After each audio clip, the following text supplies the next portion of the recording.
Start record. Okay, so today I'm not sure what I want to do yet, but some sort of animation. Changed things up mildly yesterday by doing a full figure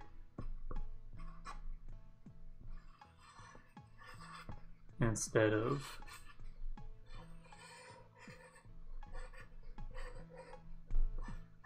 this. Looks so much smoother when I don't use a marker, when I use a brush instead. Full figure rotating delay sort of thing, so it looks kind of like a slit scan effect, which slit scan is where you're more or less like photographing or recording something in a bunch of different slices. So if something is moving here, it's only moving here and then there and then there and then there, and so you have you can end up with sort of a twisty sort of motion or something like that. Depends on how you utilize it, but that's what I did yesterday using the full figure. I thought about trying to do some walk cycles or something, but I'm not the best at walk cycles and they can take a little bit of time.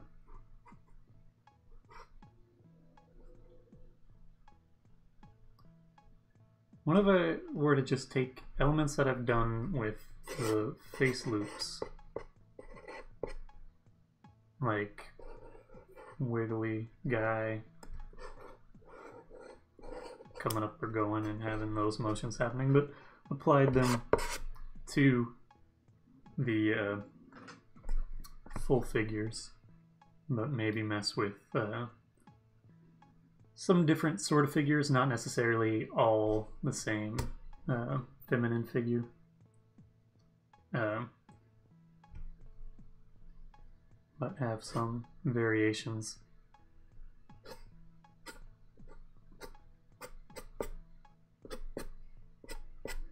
Mess with blocky dudes. Or blocky ladies.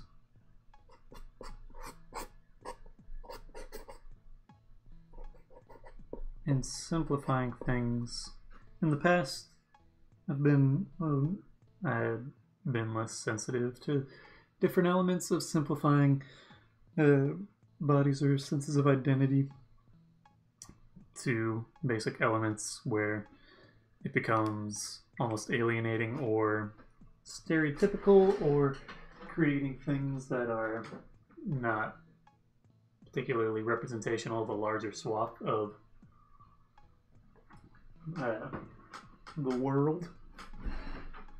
And I try to be a little bit more aware and incorporate more things. I'm going to see if promoting this to Tumblr increases my viewership at all. I'm just curious. I got... Oh wait, I could do a cancel, close. I could reblog myself and then delete it.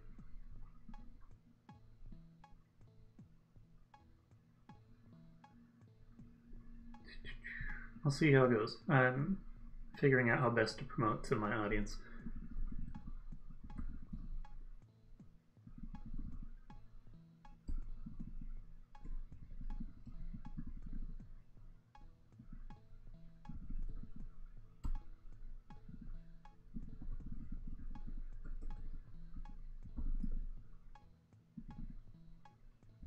Twitch TV.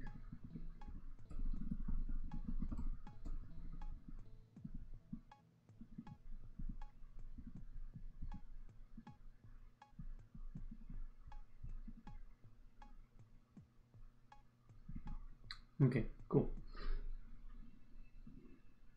Sorry for that little break. Sometimes if you oversimplify things into caricatures or what becomes the sort of standard visual, it can become alienating to people who don't necessarily fit or follow or present themselves in that standard. And I try to be aware of that because I am pretty straightforward with how I present and hold myself, where it's following a general, the most sort of populist view, the thing that's considered a standard. And I know a number of folks who don't fit or put themselves within that sort of category, and I don't want them to feel abnormal or weird for it. I also like the idea of trying to do a twistier figure. That's a different sort of thing.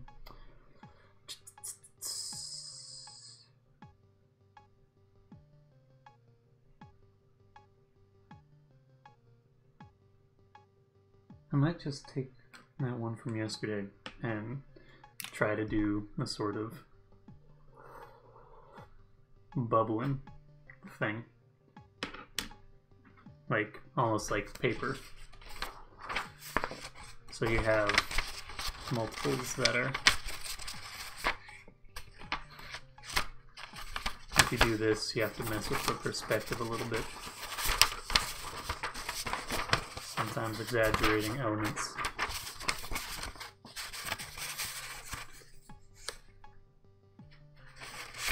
Or creating perspective on it so that you can better explain visually what's happening. Because if you're doing like a straight perspective, what you would get is just something kind of like that if you're coming from the middle. But that doesn't do a great job of explaining a three-dimensional form. So if you instead make it angled and create some space underneath here, then you have a much better idea of the physicality of it, a three-dimensional space defined with just a little bit of information. In the case of the figure that I have, what I'll actually have to do is potentially treat it as something of an inverse. So I can have this form, cut this across, but then fill in the area surrounding it.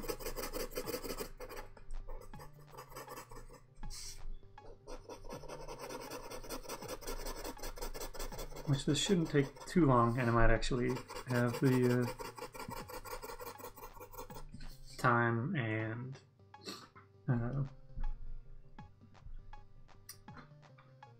motivation to do this actually filled in with ink as opposed to filling it in just with digitally doing it with pixels. Or no, it's not lack of pixels, but it's just a more actively blocked out section.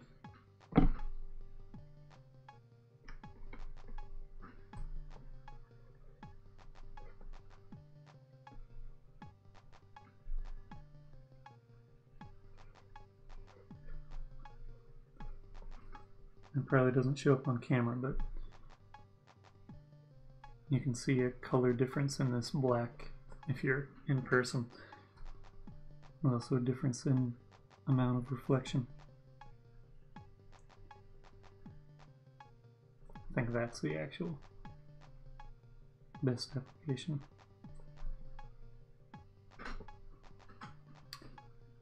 I have something that's going up here.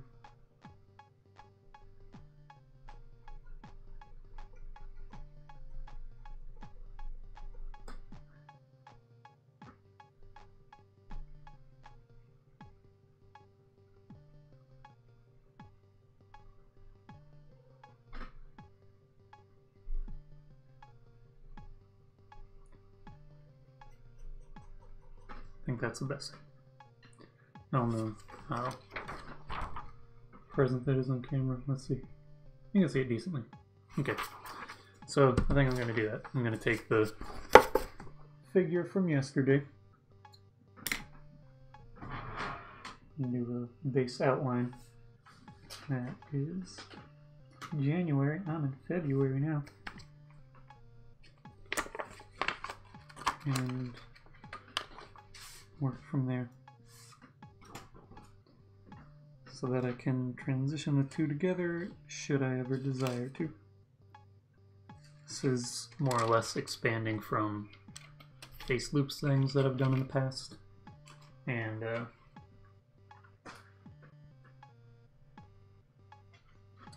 might actually create a new just base outline and treat that as a still to come back to and reference at different points in time.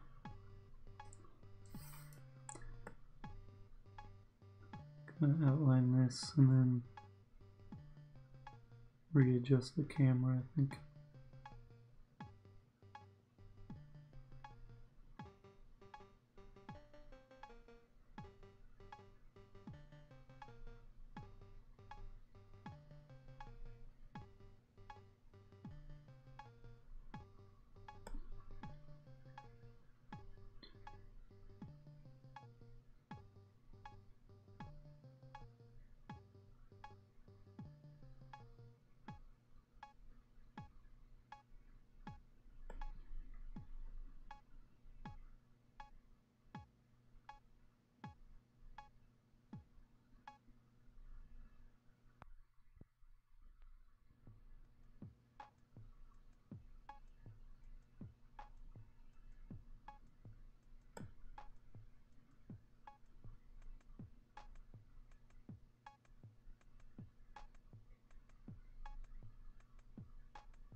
It's going to get a little bit confusing when I get to the sections that have white outlines. It's easier to deal with when it's a black outline. Yeah, now let's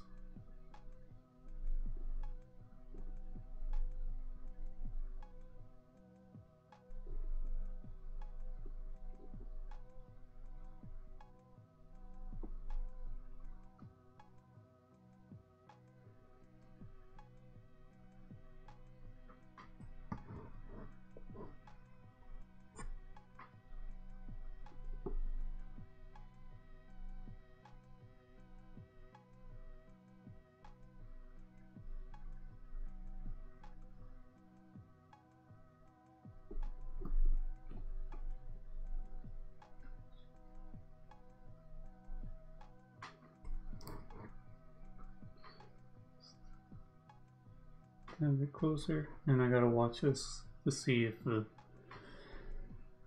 thing shifts over time, because that's what it was doing yesterday. Okay. And if that's the case, I'll just have to do a wider shot. Now let's put this one away.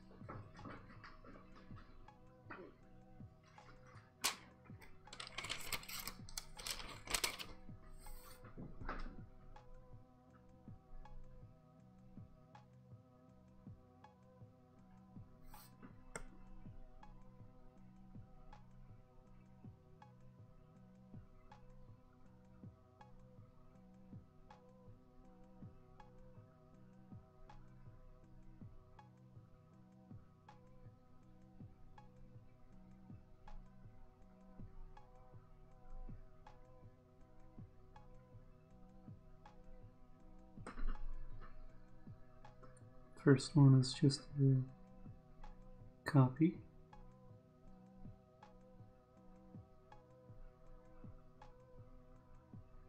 More or less.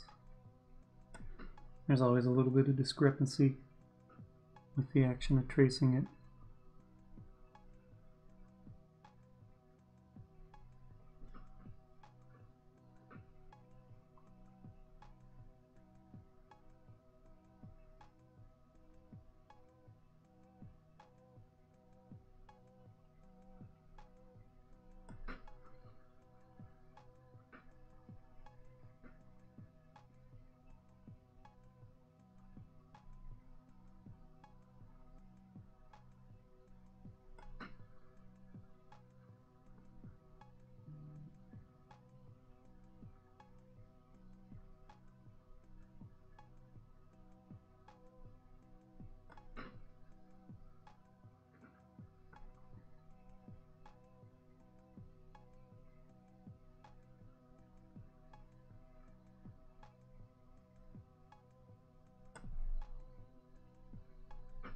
Okay. So now we're going to come in and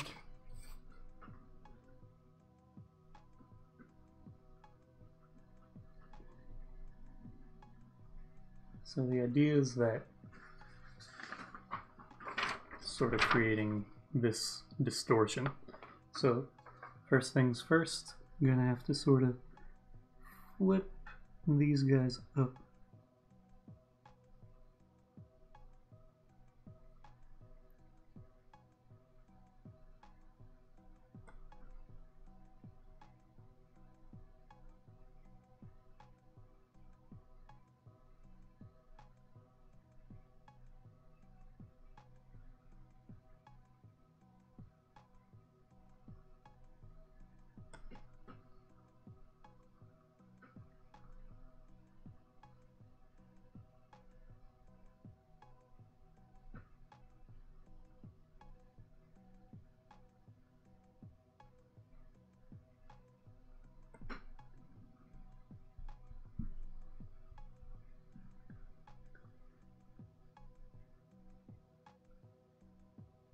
Thanks for watching Colbayosity and Tamara. I already forgot how to. I think I tried saying your last name a few times, and I was like, "Are you Italian?" And I think you're Brazilian, or you're in Brazil. I forget. Don't feel obliged to answer.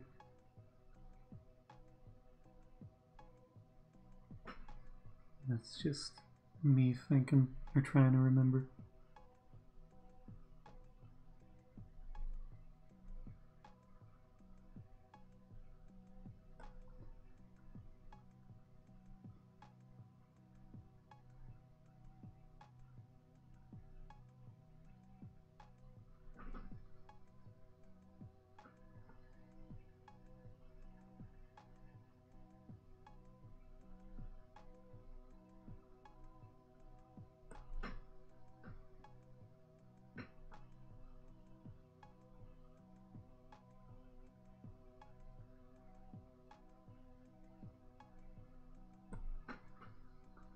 Oh, 2.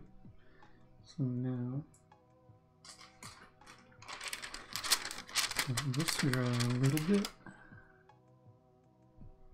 Okay, that's just a little piece there.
Next one.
Number 5. It's Mambo. Number 5. I'm very proud of it.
Oh, 5.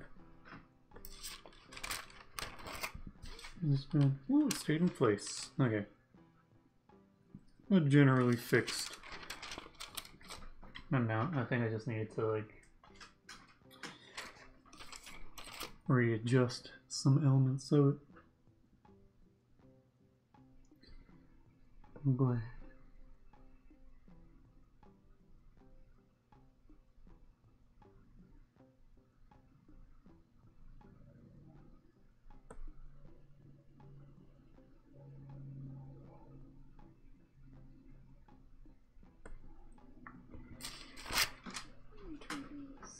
I need to start with the left side because conceptually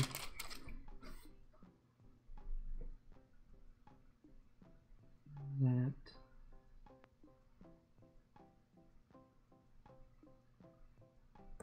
nope, not straight that time either. What I'm trying to do is move it up, and as it gets thicker, there's more potential for overlap since I have 2 separate pieces.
12.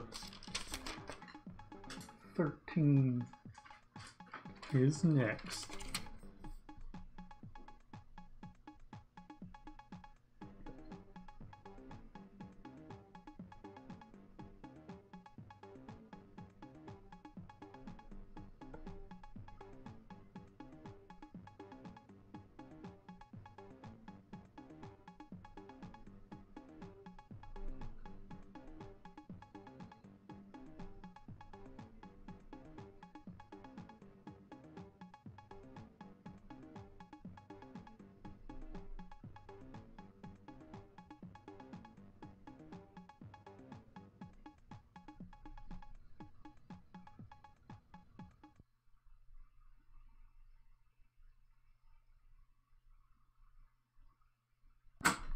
Whew, that one surprised me.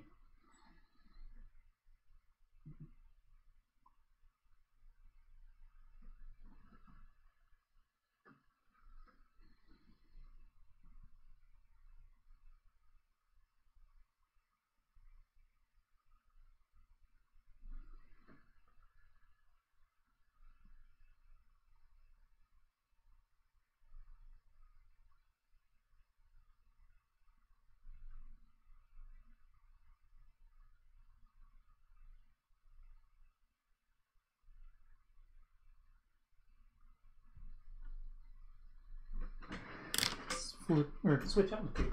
That one's over now.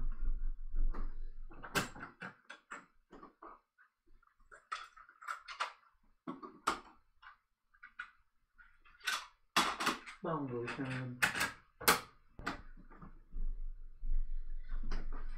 Let's look at the levels.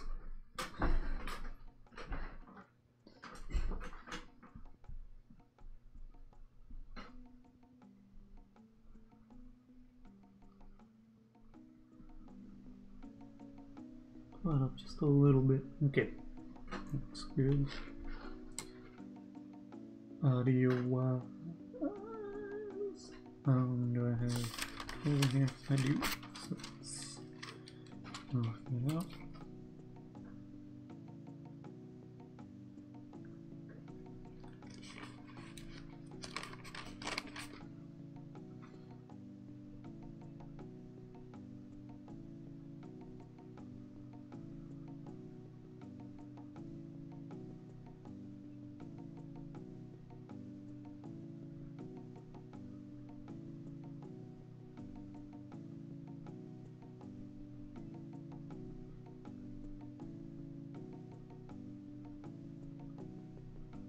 There's a chance I take out one of these frames later on because I've got a little bit of inconsistency with the progression of the fold of the wave. I haven't been doing this referencing multiple frames, it's just been sort of the one.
How's it going, Zalek?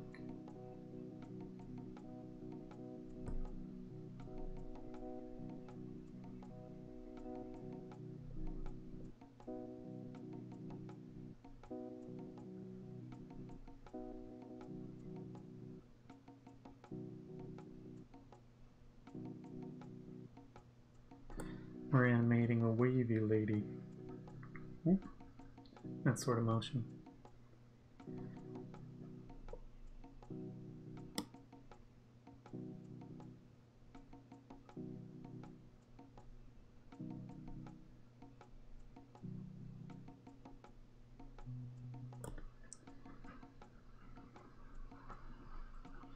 Nice. How's the snow where you're at?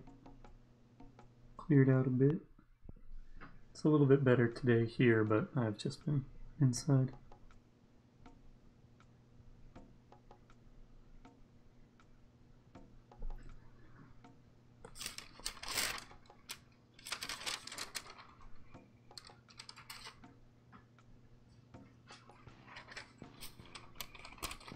That's good. I forget about the fact that you're also like kind of on a hill.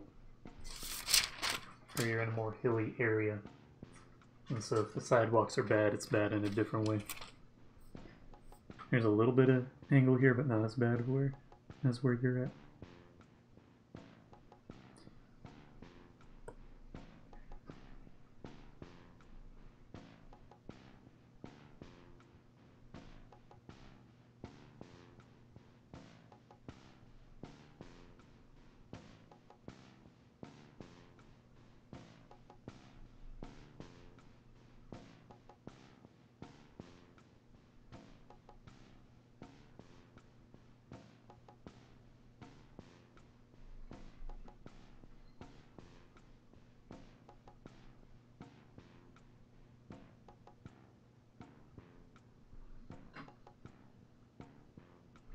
What mods did you mess with?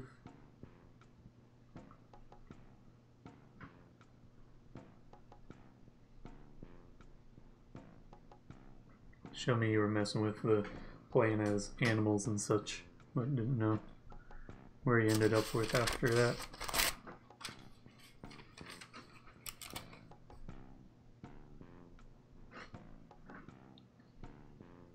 You get the horse gun thing?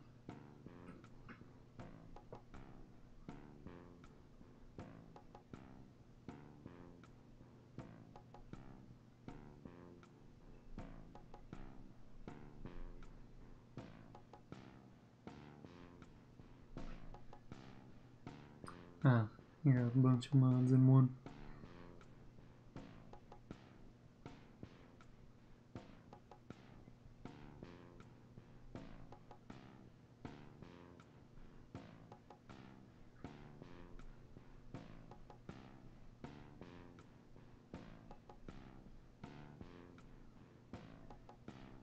Played like the introduction of Red Dead Online, and it kicked me off a few times, so not having the best time with that.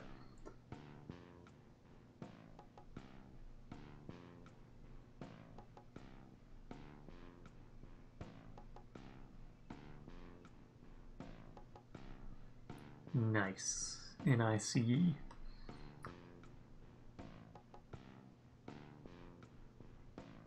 Got a horse and named it George, and that was about as far as I got with things.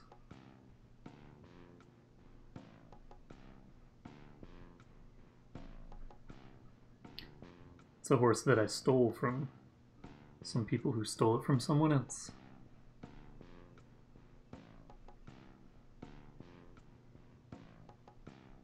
Yeah, it seems like it might be more fun if you're playing with other folks, but from what I did, it was sort of like, okay.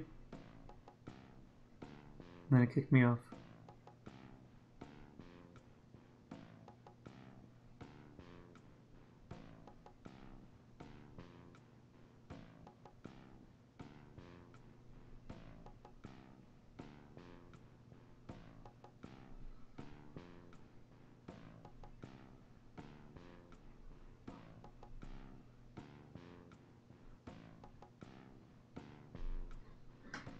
What was I thinking? Forgot about a few of the games that I got when they were doing like the end of year sale or something, and I downloaded one of the Wolfenstein games that I had bought at some point. I got like 2 sequel games, and I did not play it at all. But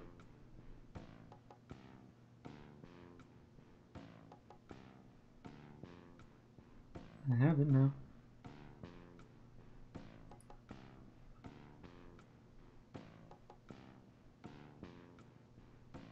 I think it finished downloading.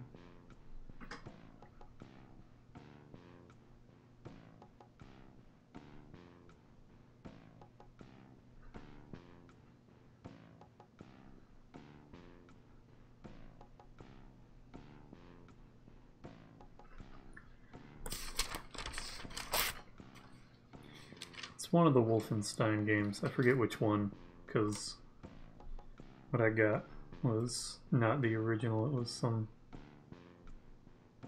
bundled version or something.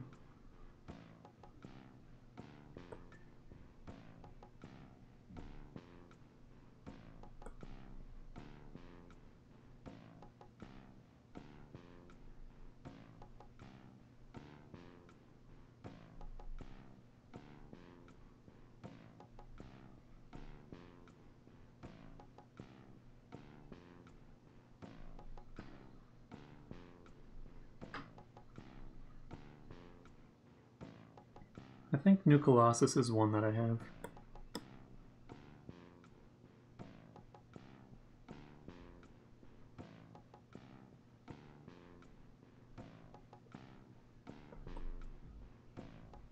At some point I looked at playing one of them on Hello, Sexy Sustainability.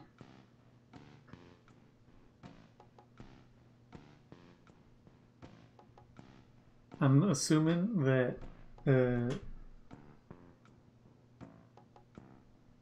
it means that like sustainability and being sexy, but it could also be that it's like you're being sexy in a way that has some longevity to it. The idea that like you're not gonna get cut off from it. Oh, it popped up a few more people watching.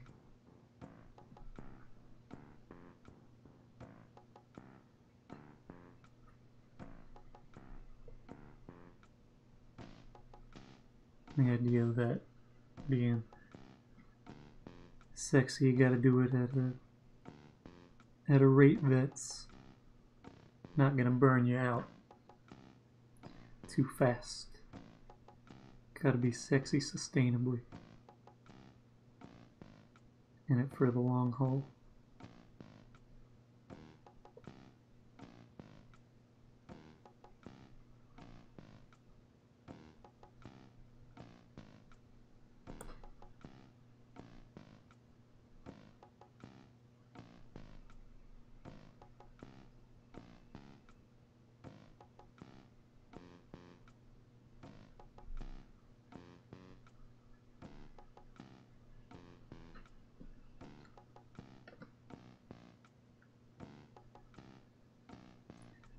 Seems like a noble endeavor. Hope you're doing well with your efforts.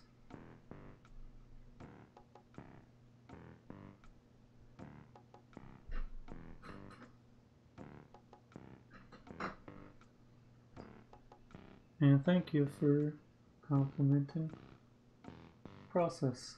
This is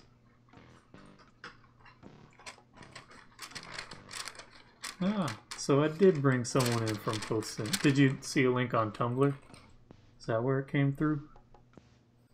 Because I reblogged something and I was like, I'm gonna see if I can pull some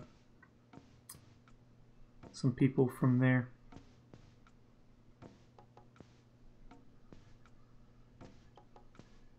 Are you asking me, Zolok, about when just today I posted that I was, like, I've done loose mentions of the fact that I'm on Tumblr. Okay. Just today was when I posted I'm live on Tumblr because I was like, people who are on there are more likely to be on desktop, and the community is just sort of generally probably more likely to have some interest or familiarity with Twitch as opposed to the people who follow me on Instagram. It's a little more inconsistent.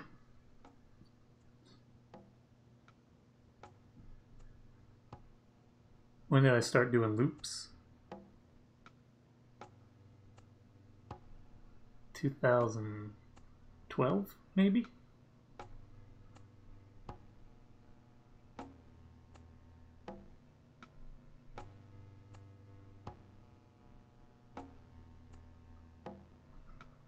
Sexy sustainability. If you're at all curious to watch previous live streams, you can see a bunch of them. I've uploaded them to youtube.com/traceloops, which I've linked out here and there on Tumblr, but I'm not the most consistent. But anybody who's there is dedicated in a different way than the other platforms. Thank you. Appreciate it.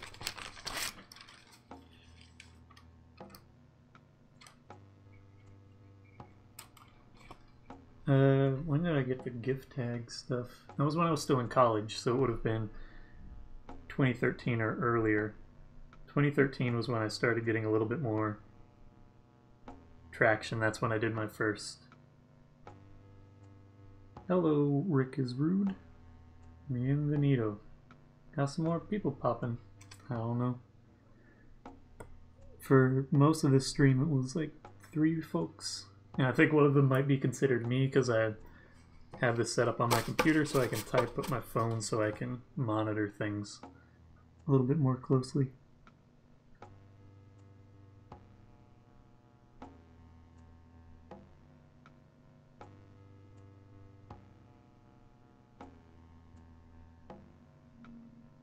Thanks for watching, Rick.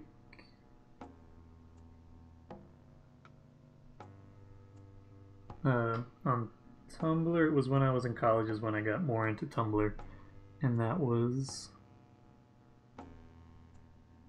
Actually, I can just pull it up. I have desktop traceloops.tumblr.com/archive and see how far back it goes. 2012. It's been... The animating's going fine. It's slow, as animation is.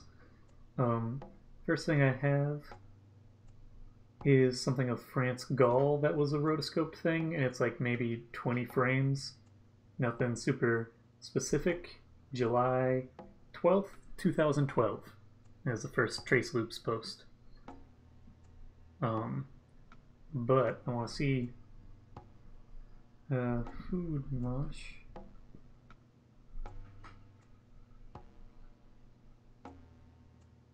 That's when I was graduating art school. Let's see. Food Mosh, June of 2012.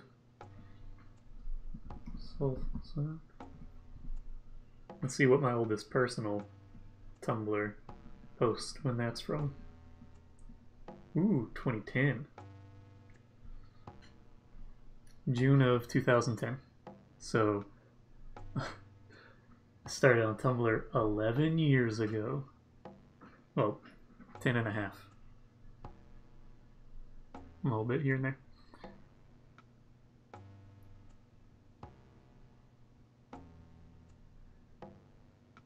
I forget when I got the GIF editor thing, but I followed up with Mr. GIF and those folks and some other people whenever I got GIF tags. When I got a featured tag, I would look and see who had liked it and the editors and compare the two and then be like, hey, did you tag this? If so, thanks. If not, thanks for liking. And that was the most proactive I've ever been with networking, I think.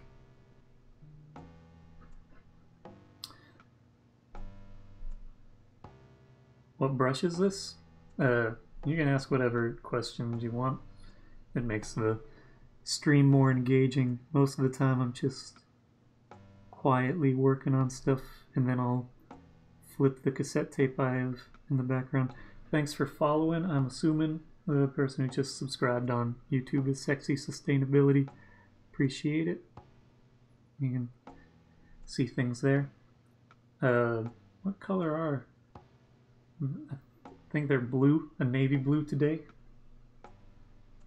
I was wearing long underwear, beautiful gray long underwear for like yesterday and the day before for snow stuff.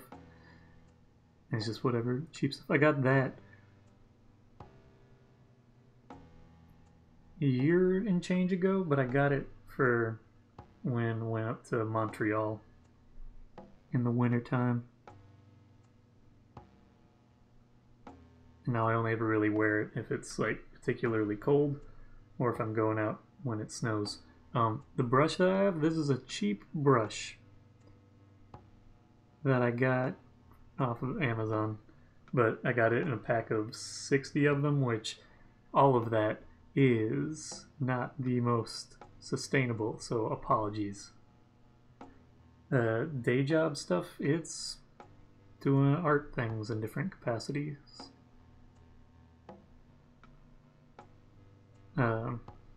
Before the pandemic, I was doing a bit more art handling, which is just like specialized moving, odds and ends of things, different installation work here and there, but trying to sell more art things directly.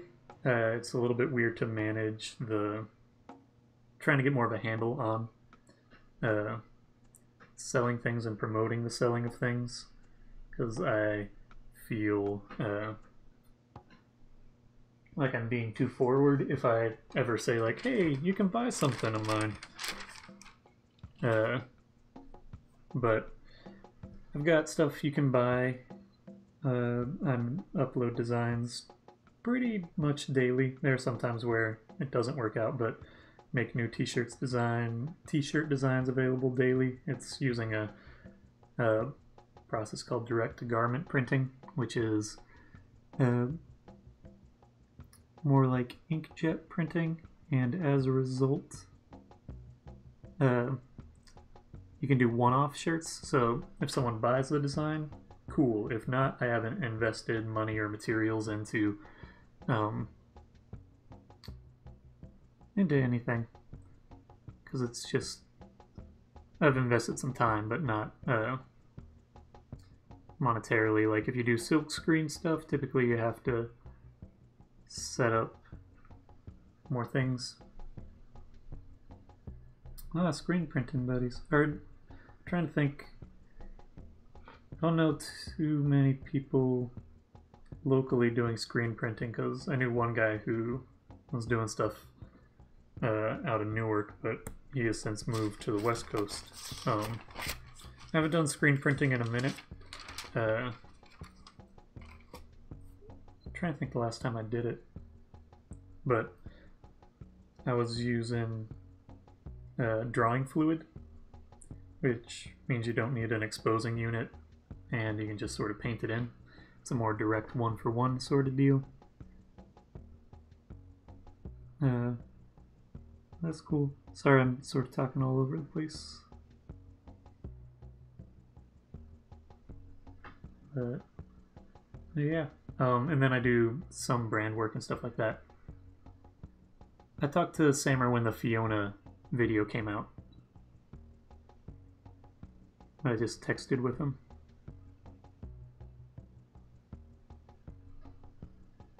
Yeah, he cut off his stuff, but he's still on. Follows me on YouTube. He said I think he's teaching still. And I think he said he showed some students some stuff. Silkscreen stuff I first got into because my mom was getting a graduate degree. She was back in school at UF, University of Florida, and because she's got a master's in teaching, she offset some of the cost of things by teaching some classes while she was there, and was doing a lot of printmaking stuff. And she had access to their studio space for screen printing, and that was my first experience with that. And then I did some screen printing in college. And it's something that, because I studied graphic design in college, and I had done screen printing before when I took serigraphy. It's not the first name for screen printing, but it's like something that people decided, let's make it sound fancier. When I took it in college, I was taking it mostly with printmaking majors, and they were not the biggest fans of the process, at least not initially, because it's more sort of one-for-one and a little bit more industrial, both in application and process. Like, people aren't using lithographs to print things commercially the way they would have in the past, but there was actually like a not as long of an exposing time. The setup at UF that they had was like, you'd have a vacuum table, but then it released a latch and it turned 90 degrees and you had an exposing light like 6 feet away, and it was super loud, both the light and the vacuum. So you just were like in there in the relative dark with this one bright light just shining, and a vacuum sound for like 10 minutes plus, and then you'd check it and see whether or not you had successfully exposed it, and sometimes it was, sometimes it wasn't. But in college there was a vacuum table that was flat, and it worked a little bit better, and shorter exposure times, and it was in a separate room, so it was quieter in that way as well.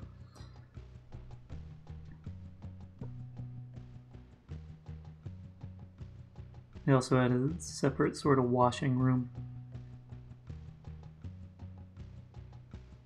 because I had experience with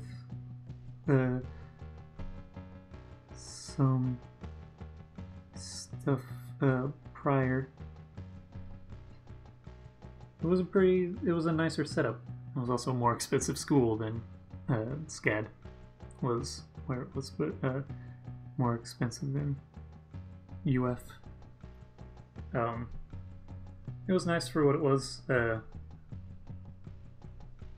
and there was a small computer lab to the side where you could print on laser printer up to tabloid size, so 14 by 17? 11 by 17, that's what that size is. So you could create films pretty easily.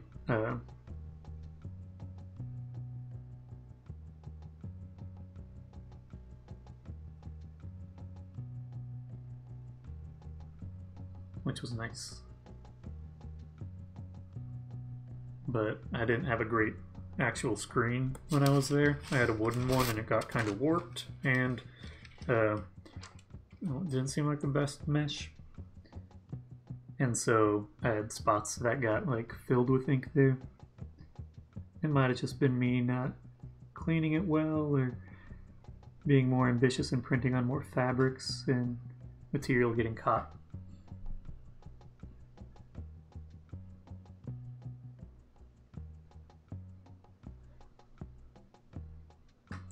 Do you do printmaking now?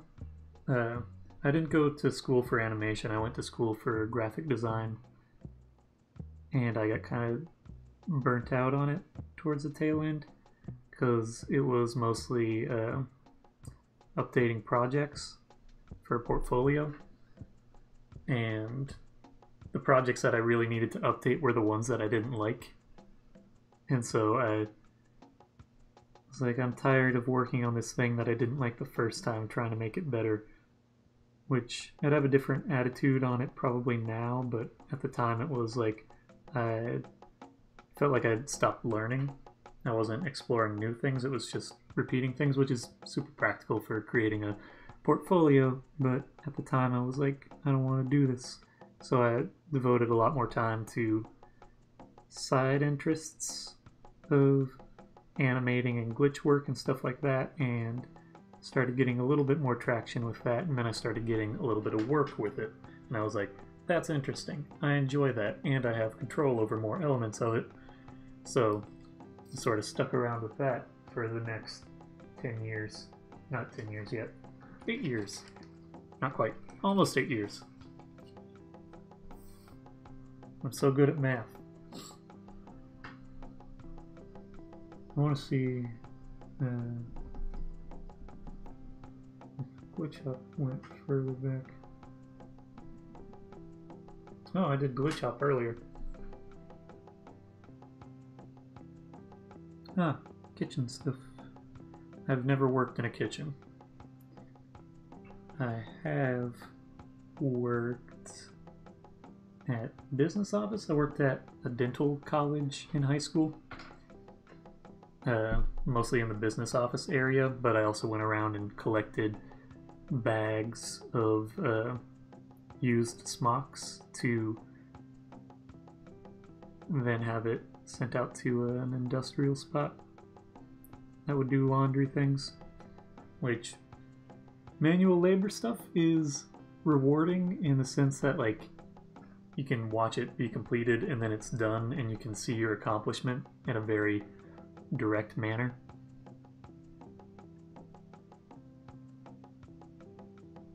I appreciated that.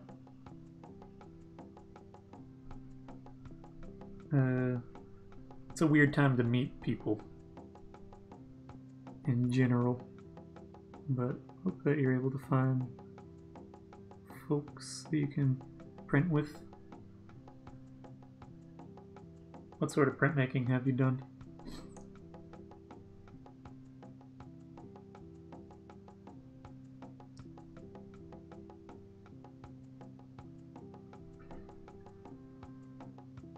I haven't done screen printing in too long. I had some shirts printed by a local shop.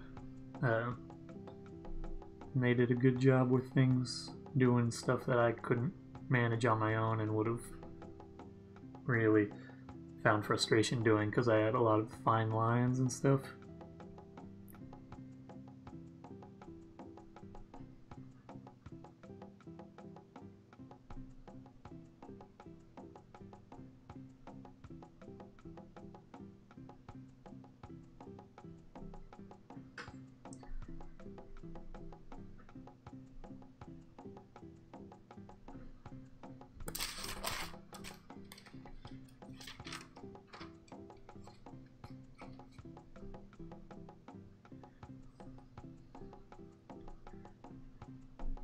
If you're anywhere near Newark, they stopped doing it as open as they used to, but there's Newark Print Shop where you can spend a suggested like $10 donation and expose a screen and print as much as you want for a day. When did I start streaming on Twitch? I started streaming New Year's. Oh, you're nearby Newark. I think that they do like they used to do on Wednesdays.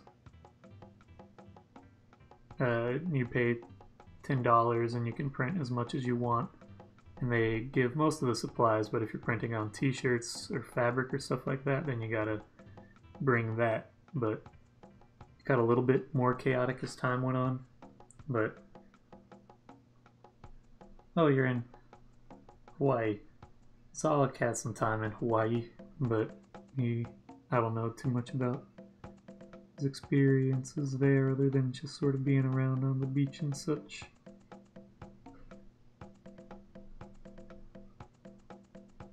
I've been to Hawaii one time and got there like midnight local time, so it would have been like 5-6 a.m. my understanding of time, and so I was tired the first like 2 days or so, and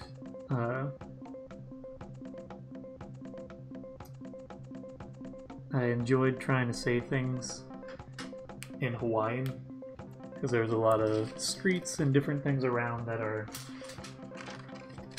have Hawaiian names, and I learned how to say Humu Humu Nuku Nuku Apawa'a,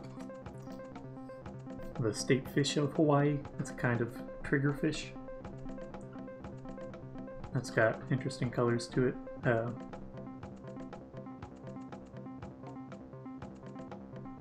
don't know if I know anyone who went to SVA.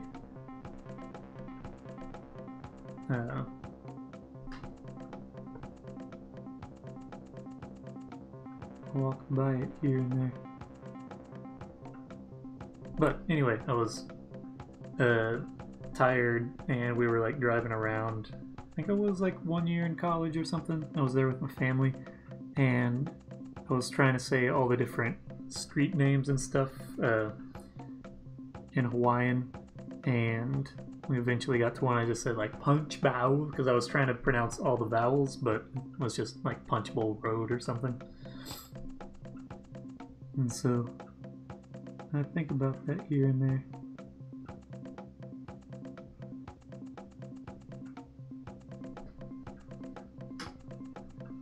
Did the thing break or something? No, it's just making a ticking noise.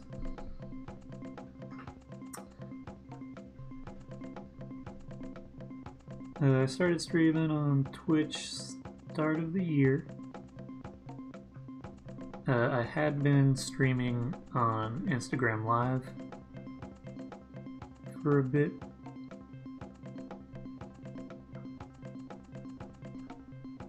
But, it seemed like a little bit better to focus on Twitch. Still, like I get a mixed sort of response to things. I haven't quite figured out how best to promote things on this platform. And right now it's as much of anything like practice and habit. To wish it. I don't have a Discord. Like tried a tiny bit on Discord, but or I do have one technically, but I never use it. Zalek tried to start one where we would do things on it, but I never got further than that.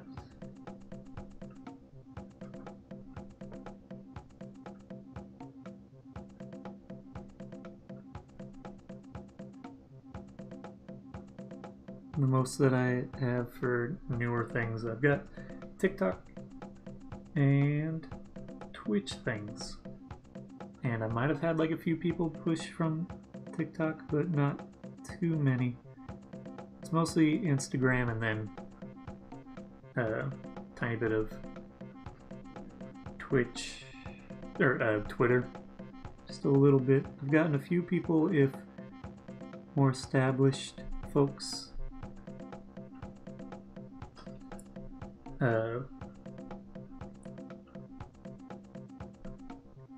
just figuring out more of what it is. It's also something that, like, there is a lot of repetition and slow moving stuff.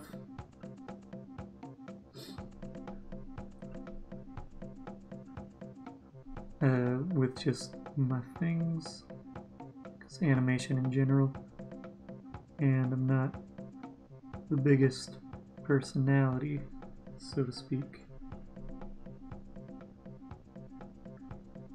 I'm also not sure if I would be better off if switch the time, but as far as like what works best for me, afternoon and then finishing and then doing dinner stuff is a good pace for me.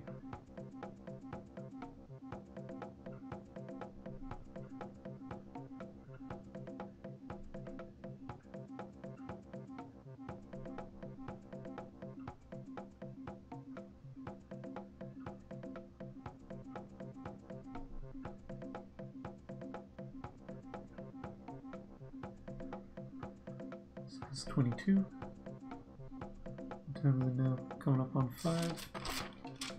I think I got like maybe 2 more frames to outline, and then do want to fill them in, but I gotta. I don't have a day job. I animate in different ways, shapes, and forms. do different art things. Some other things pop up here and there.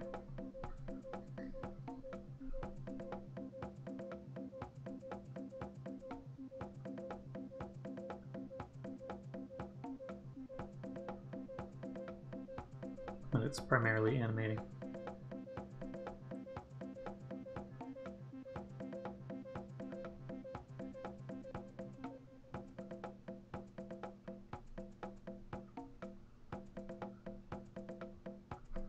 And push this over. Why is this looking wrong and I didn't offset it? I'm trying to figure out more. I'm animating frame by frame. Sorry I didn't answer your question before. I kind of animate on the 2s. I'm not formally trained in animation, so I don't have the same... I didn't learn a more specific way. I sort of learned the way that I learned. Sometimes I sort of do keyframes, but it's still not exactly.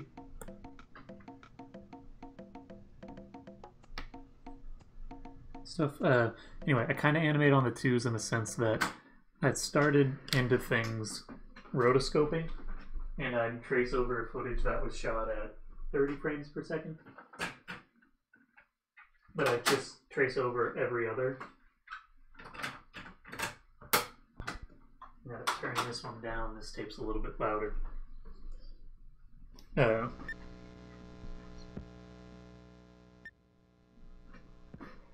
watch those levels. So that's how I learned my pacing for animating, was from rotoscoping things that were shot at 30 frames per second and then having it. So it's kind of animating on the 2s, but it's not, but it is. So I animate at 15 frames per second. That's my comfort.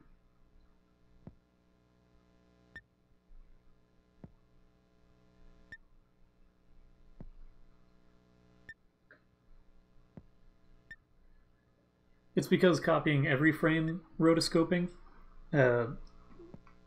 I was doing it by hand. I would clip tracing paper to my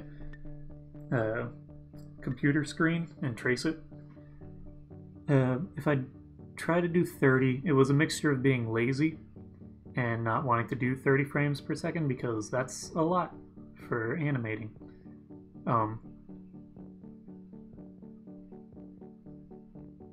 I didn't enjoy that prospect, but also because I was doing it by hand and it had a lot of imperfection to it, it meant that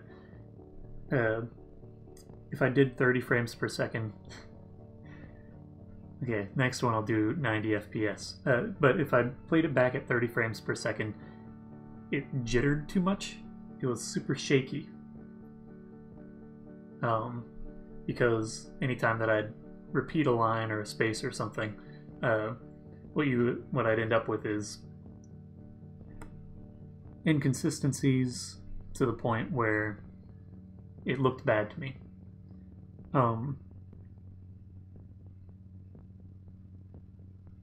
There are different folks who have been surprised that stuff that I have that looks particularly smooth is only 15 frames per second. The Fiona video is 15 frames per second, which I had to render it out a second time because they didn't tell me that it needed to be a standard frame rate, which I just had to change the video file. I didn't have to go back and add extra frames. I just had to render it out a second time at 29.97 FPS because they were like, this is a weird frame rate, and I was like, yeah. But people say stuff looks smooth, and I think it's because I redraw every aspect of every frame typically. I fill it in entirely, or like redraw, which means that everything's moving. You don't have things that look jittery or stagnant. Everything's in constant flux.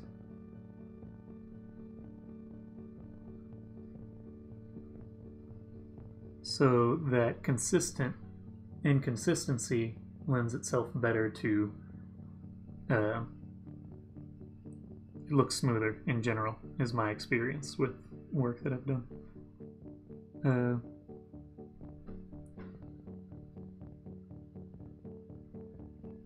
The cassette tape stuff is relatively recent. The first streams I was doing on Twitch didn't have it, and then I saw some folks messing around with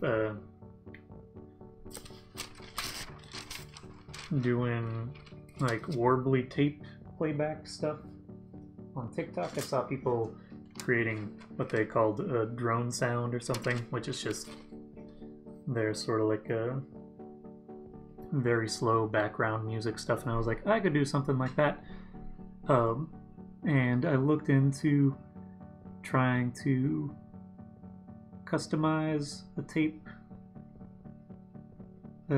player, but the cost of getting a tape player, I didn't want to buy if I was going like thrifting on stuff.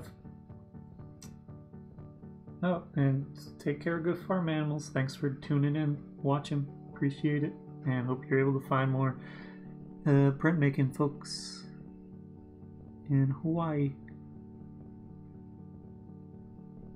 It's a summary of our conversation.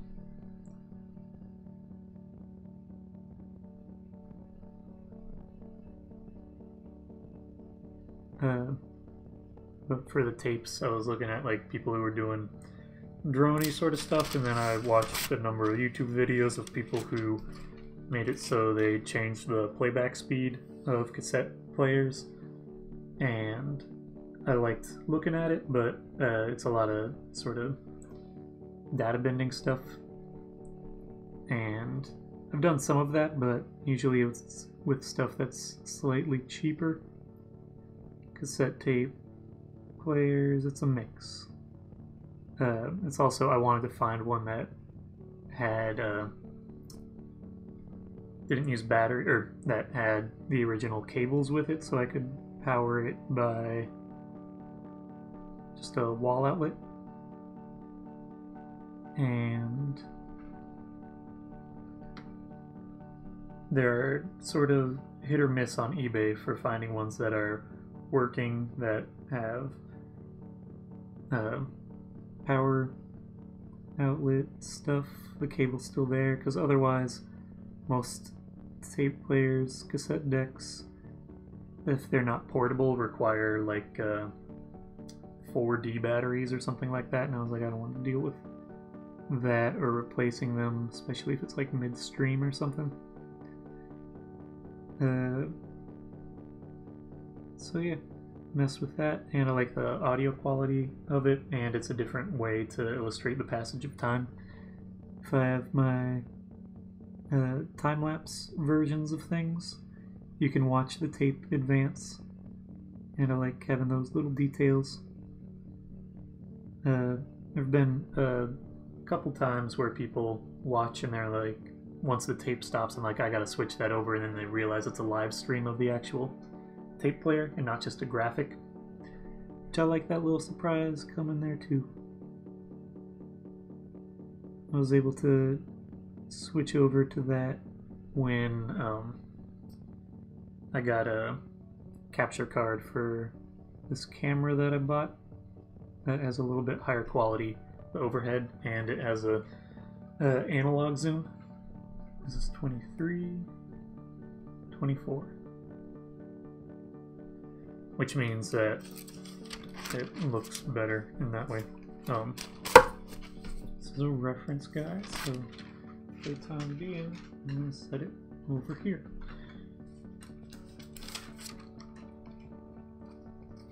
This is for time lapse later on.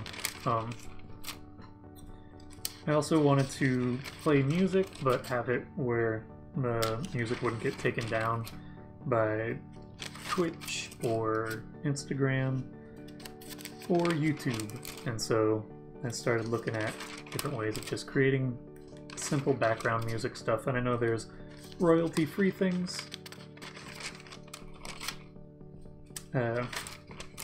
Appreciate that you appreciate it. but I wanted something that was unique to me and mess and learn with stuff. Hope that your Breonna Taylor fabric mural is going well and ends well. I wrote that. I was doing... Sorry, this is jumping back when you were asking how long I've been streaming on Twitch. About a month. I tried it a while ago and it didn't really stick with me so much. And then with staying at home and trying to create something where I have more personal accountability and public accountability to create more frequently, I started streaming more on Instagram Live, but it's not the best experience. Twitch is a little bit more engaging. Just personal accountability for like doing things more often. I don't have... Come on. Just stay in place. There we go.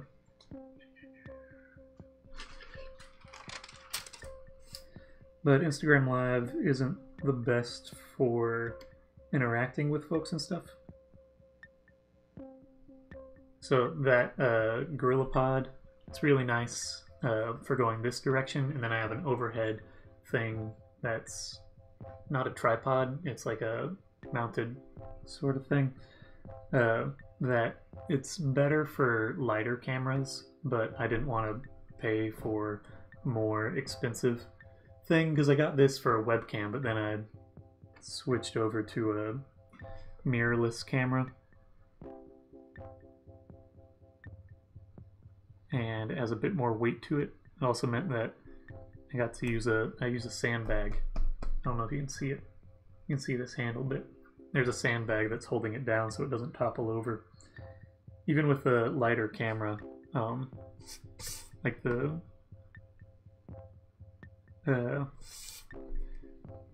webcam that I have that I bought initially as an overhead cam, but then when I started doing more YouTube stuff, I was like, this isn't as good quality as I thought it was. It's not bad, it's pretty good, it's just not as crisp as using a better camera. And this overhead camera would be even crisper if I could use the prime lens that it came with, but it's like a 35mm prime lens, and this is not a full sensor camera, so it's effectively like 50 or something. I forget how that conversion works, but it's too wide, or too narrow of a field of view, and it's nice being able to use the zoom aspect of this. The other one's a little bit cleaner of an image and a little bit more artistic isn't quite the word, of cinematic-ish, I don't know, but the prime lens is a little bit nicer, and it has more exaggerated depth of field if you want to go that route, because you can get a wider aperture.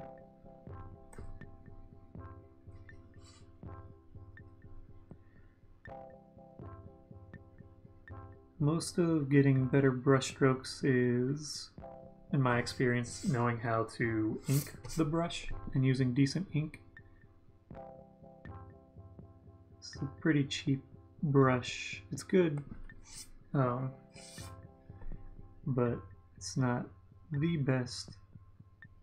But most of doing nice solid lines, which if you were seeing this in person, you'd see that there's a little bit more discrepancy. You can see more of the brush stroke if you're looking at it in person, the contrast is a little bit more exaggerated over the live stream. You can't quite see as much of the detail, but getting enough ink on the brush and knowing how to sort of read and get used to that is what I've found to be the sort of best thing to learn.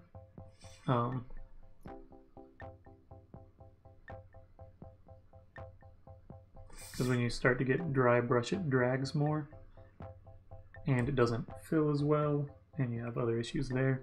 But over inking means that it'll get it sort of muddles the line because it's not the brush as much as it is the ink on the brush, if that makes sense.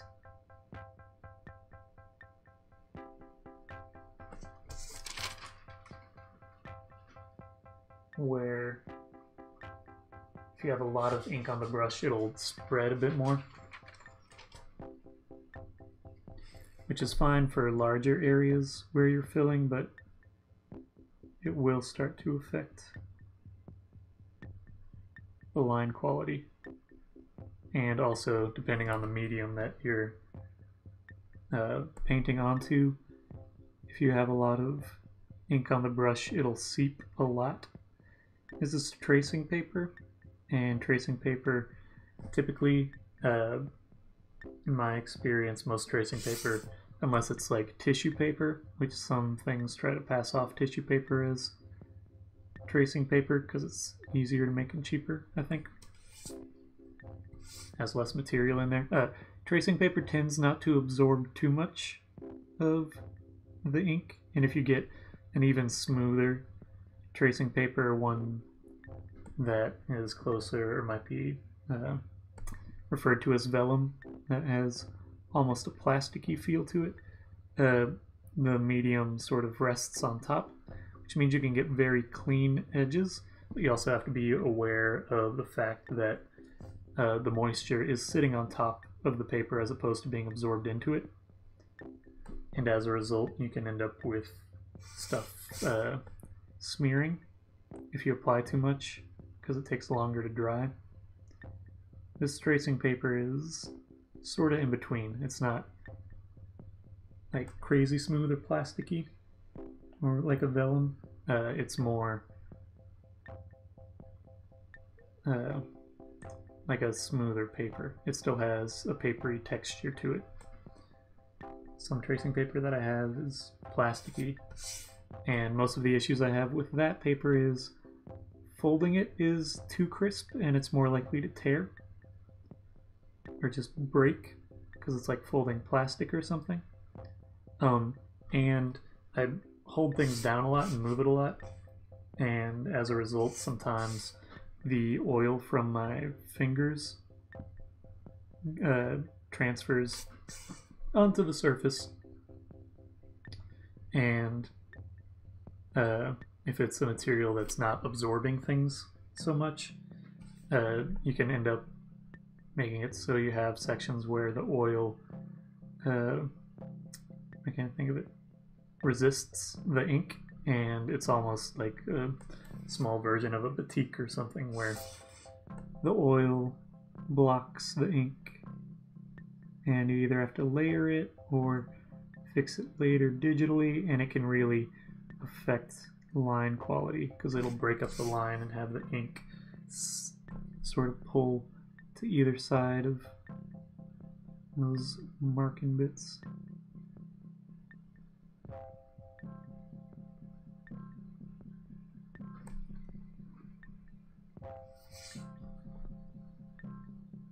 And then depending on ink, you have different sort of reactions to things. You can have inks that are thinner or thicker.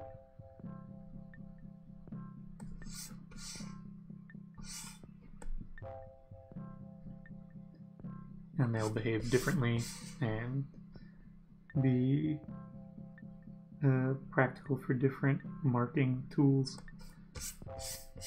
So like if you have a fountain pen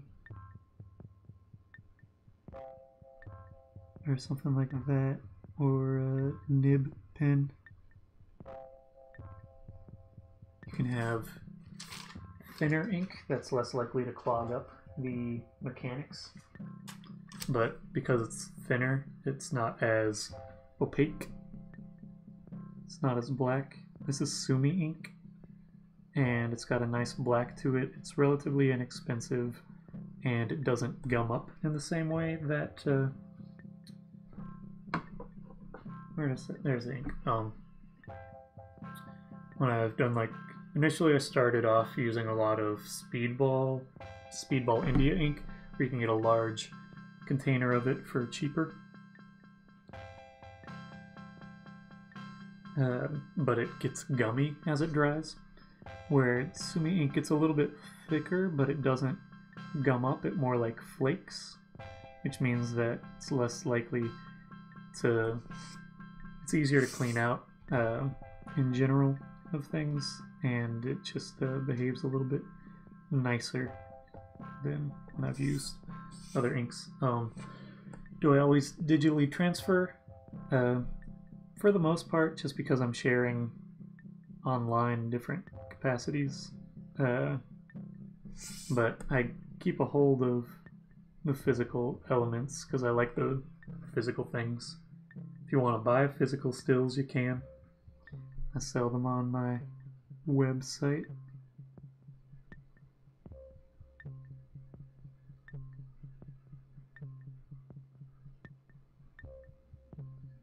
For like $30 each because they're original things.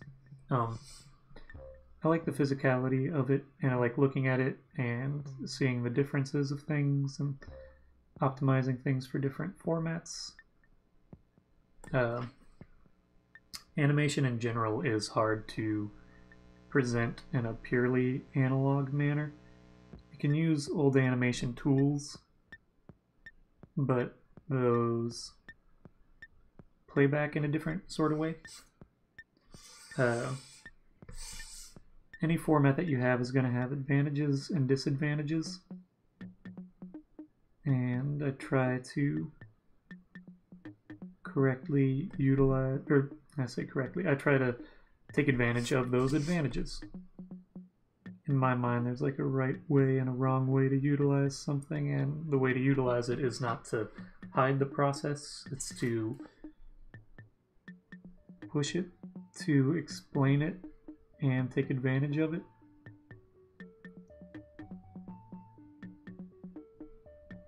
So in the case of these, I prefer to fill in the solid areas because then it warps the paper, and that becomes a different visual attribute that can't really be replicated digitally, or if it is, it's going to be as much, if not more, work. You could probably eventually program something, but it would be like, why are you doing that? Can be done, but it would just be imitating the thing rather than... how many frames is my longest loop? Looping, I usually max out around like 60 odd. The longest animation that I've done is the music video for Fiona Apple, which is, or the most frames, I should say, is that music video, which it ended up being around 4,000, and actually more because I had to redo a number of things, but that's not a loop. I have a longer form live performance animation thing that sticks around afterwards. That I can send you a link in a second. It's a live performance called Falling Faces, and I ended up doing a second one as well, but I don't have a recording of it. I'll just search for this.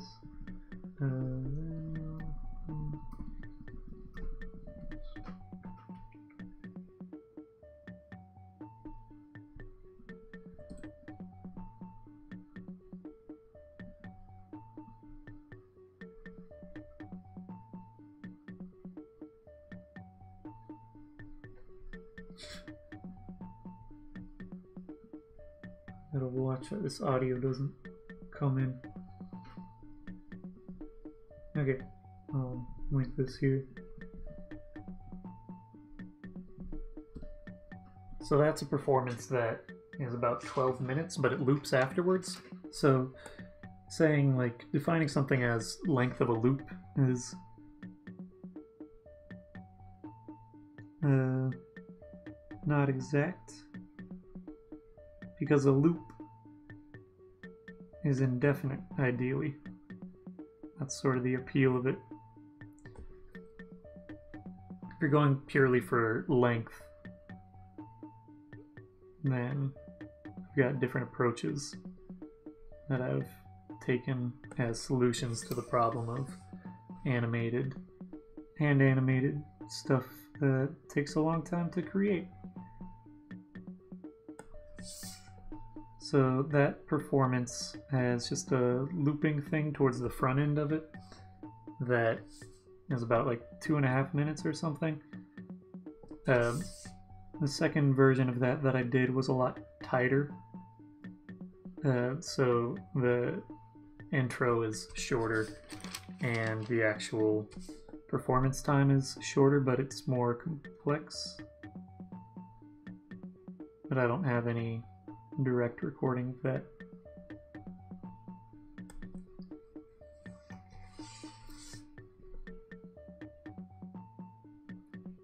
But that piece was, I wanted to do something that involved hand-drawn animation and live painting.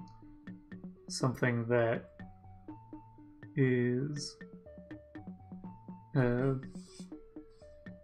interesting performance-wise. I like interactive sort of things. But when I did my tests, doing anything more complex with that, I struggled to accurately paint in locations that would coordinate with the animation.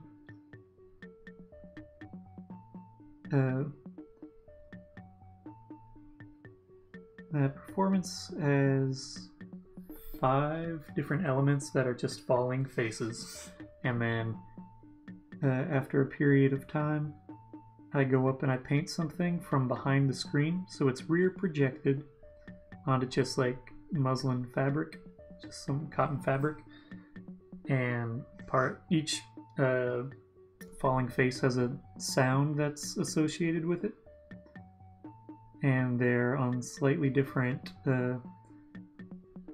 time loops. They're offset by 1/3 of a second, and so it creates a song by having different sounds and offset little loop bits.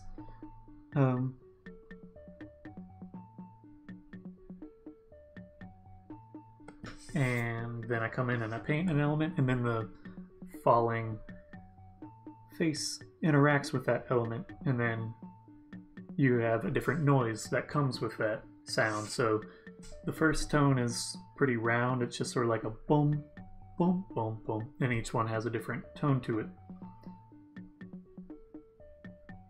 And they line up and get out of sync a little bit. They're generally on a similar fraction of a second, but the actual amount of animation is pretty limited. So that's a long performance that eventually loops indefinitely.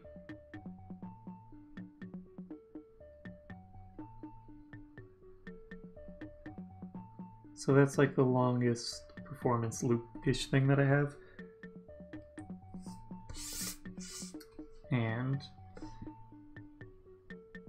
But the total number of unique frames is like maybe 200, 300 or something.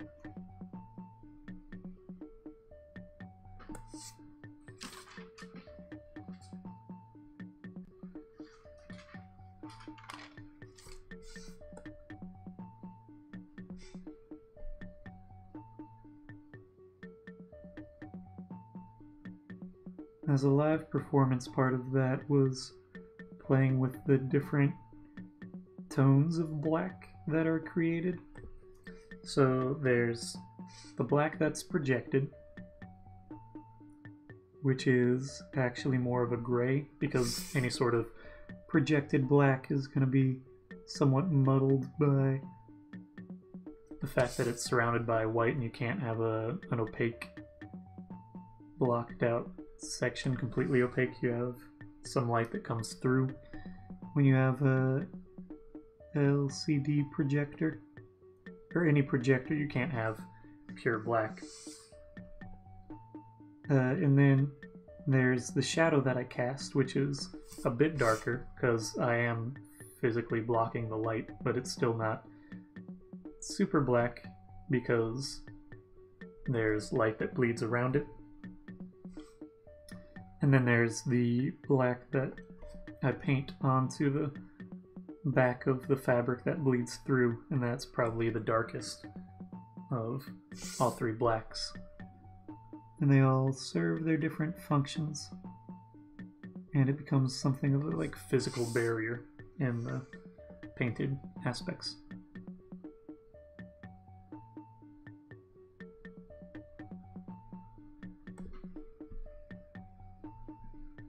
Okay, I was worried I didn't hit record.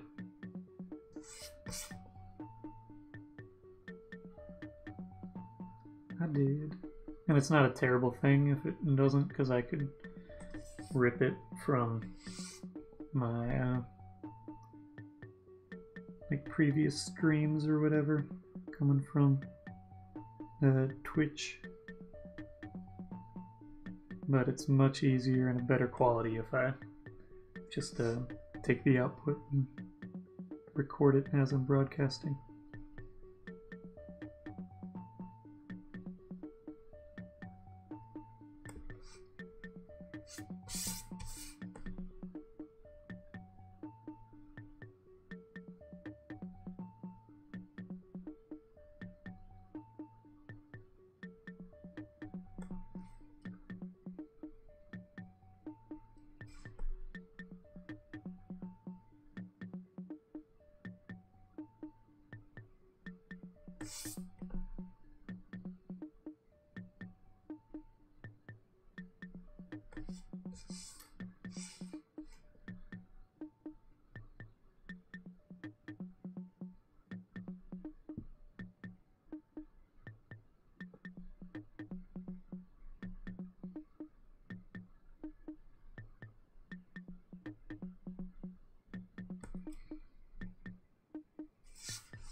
Ugh.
Just about 1/3 of the way done. Probably finish this closer to 7.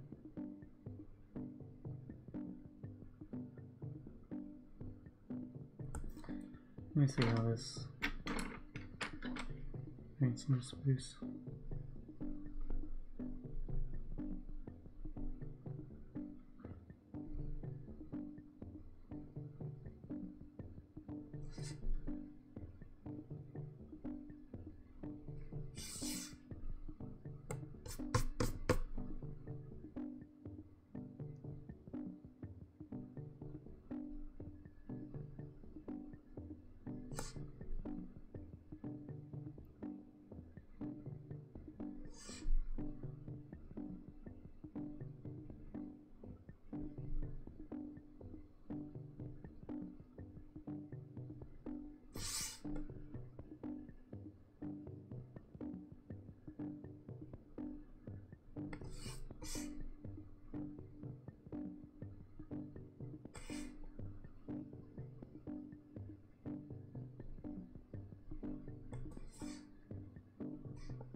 Thanks. Thanks for watching, joining, and following, and all the things. Hope you have a nice dinner, and that your computer's working better than it was before you had to restart it.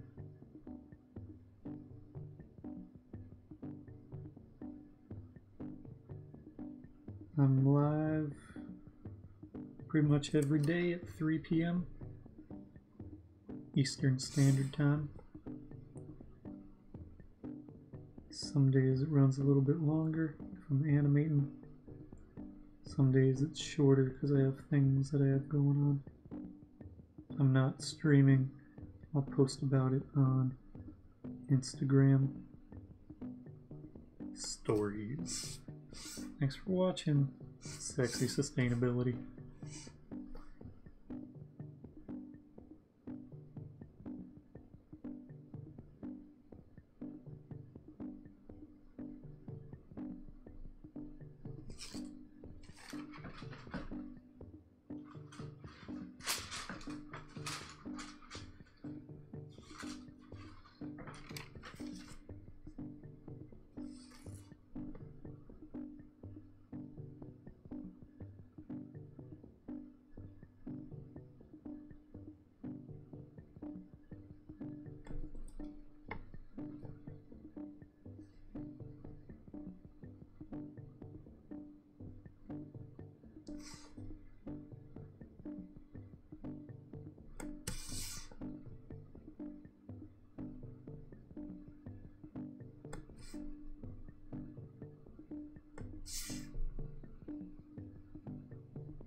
Flip the tape in a sec. Finish, or I'd like to finish this before doing that. This meaning this frame.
Side of the tape.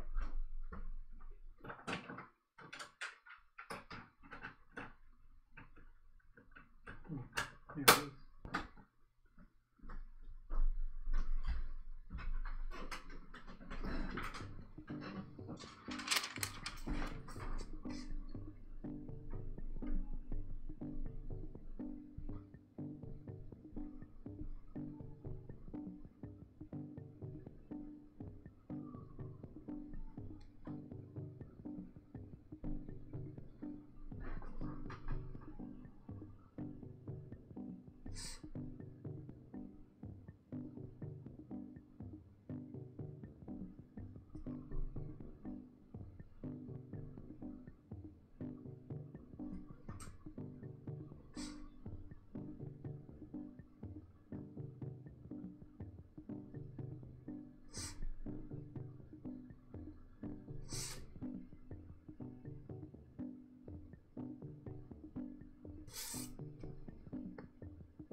halfway done.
Getting closer.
For drinking another cup of coffee, that's up to you. I definitely have caffeine later in the evening, but I also have trouble sleeping.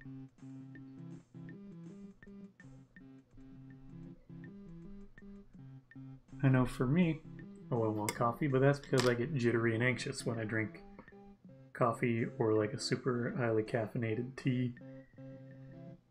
Which I like it for like a moment. I'm like, this feels different. And then and it hits in a different way and I get anxious. I also don't drink coffee. Tea's probably a better bet. I had some jasmine tea earlier. It was nice.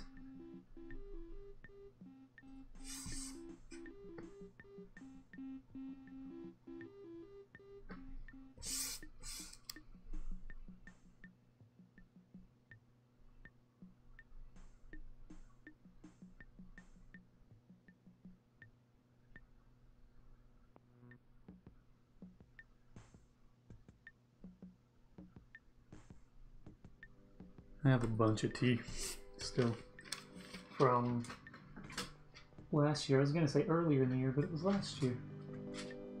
When my mom was like, I think I'm going to get you some tea. And I was like, okay. And then she sent me so much tea. And then for my birthday, she was like, here's $50 gift certificate to that tea place. And $50 worth of tea lasts a while, especially when you already have a lot of other tea. I was drinking it a lot while working on the Fiona video, so I was trying to stay caffeinated but not be doing straight soda that late into the evening. Also go for some non-caffeinated teas in that mix, some chamomile. My mom got me chamomile tea because she was like, I got a canker sore for the first time in a long time. Not fun, but I got chamomile tea and it cleared it right up. And I get a lot of canker sores, or more than the average person. It varies with my sleeping habits and like how much sort of acidic things I'm going for, but I don't know if it helped or hurt, but I don't think it would have hurt. It just was something that I did, and I still have a bunch of chamomile tea as a result. Lasts a while.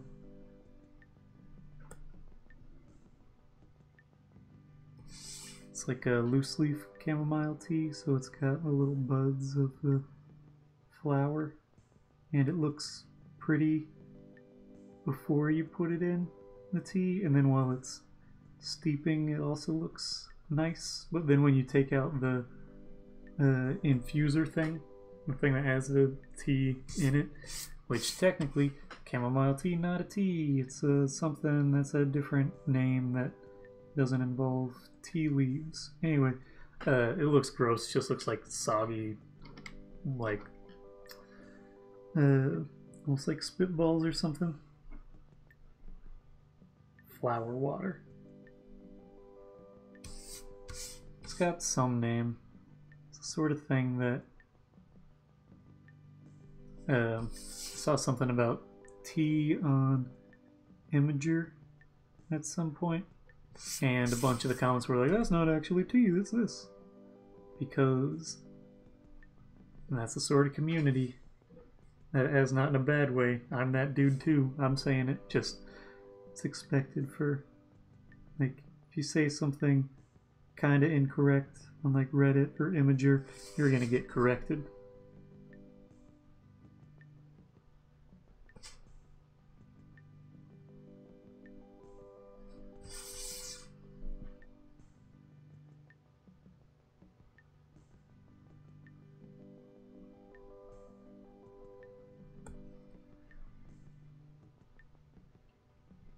But I still have a bunch of tea. Did you get tea at Japan Village or something?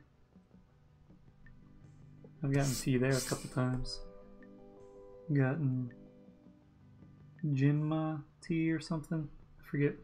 It's the one that has roasted rice in it. That apparently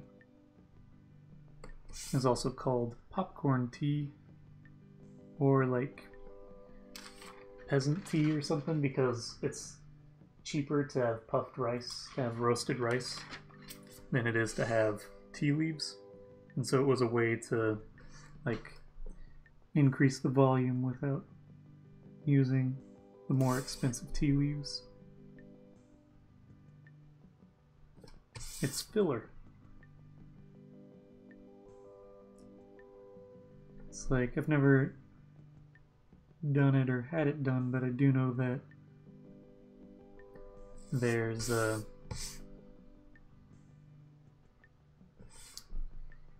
history, or there's a thing where you could, to make ground beef go further, some people would, for like hamburgers and stuff, put cereal or something into your meatloaf or your ground beef for patty or something to make it go longer and be filling but not be as expensive, because grain is cheaper than beef.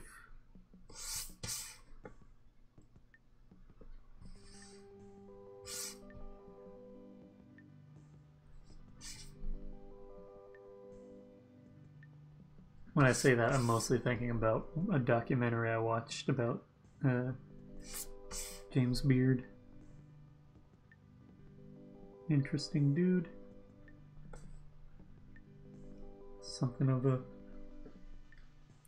He wasn't great at making money, but he was good at having friends who made money. And so he would borrow money or do odds and ends of things, and he was kind of jealous of Julia Child. Julie Child or Julia Child? I think it's Julia Child. Childs? Anyway, because they were friends, because they were both sort of odd food folks.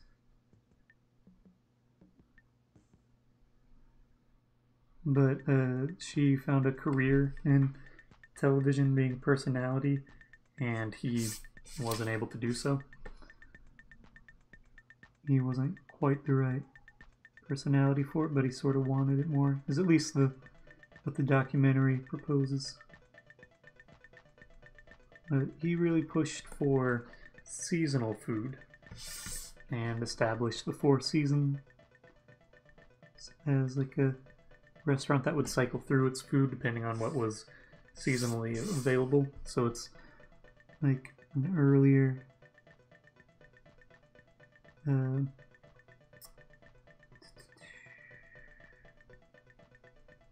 fashionable sort of way to go about seasonal food. Being like, this isn't going to be... You can't have this year round and have it the same quality. You have to cycle through. Have the best tasting things that reflect the cycle of nature.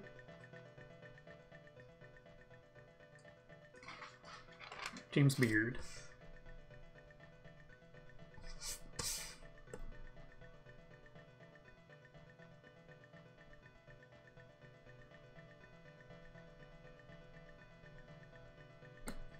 And his mom ran a hotel in Portland or something, which is how he got like acquainted with food services as a young boy.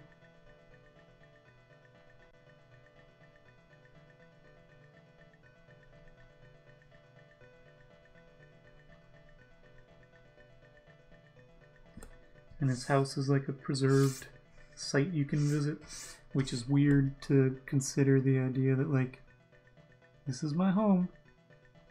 And eventually people are going to be like coming in and just sort of looking at it. And that's a fascination.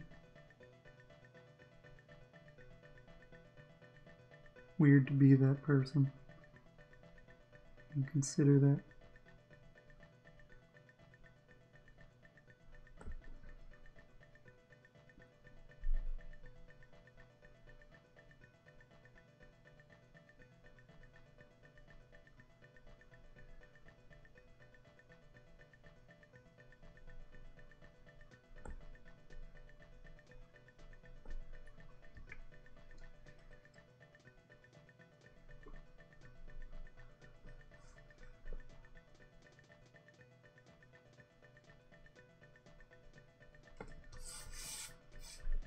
I'm getting close to being done, at least inking.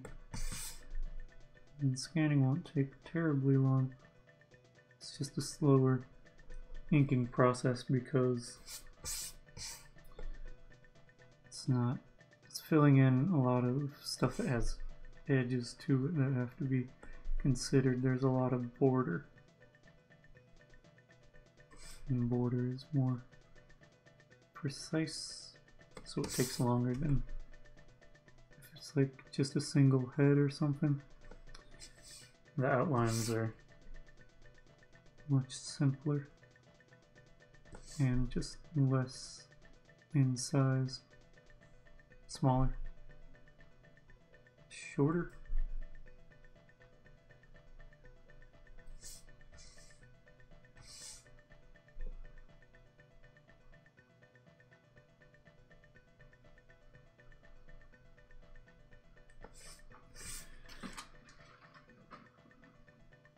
Better, happier, more productive.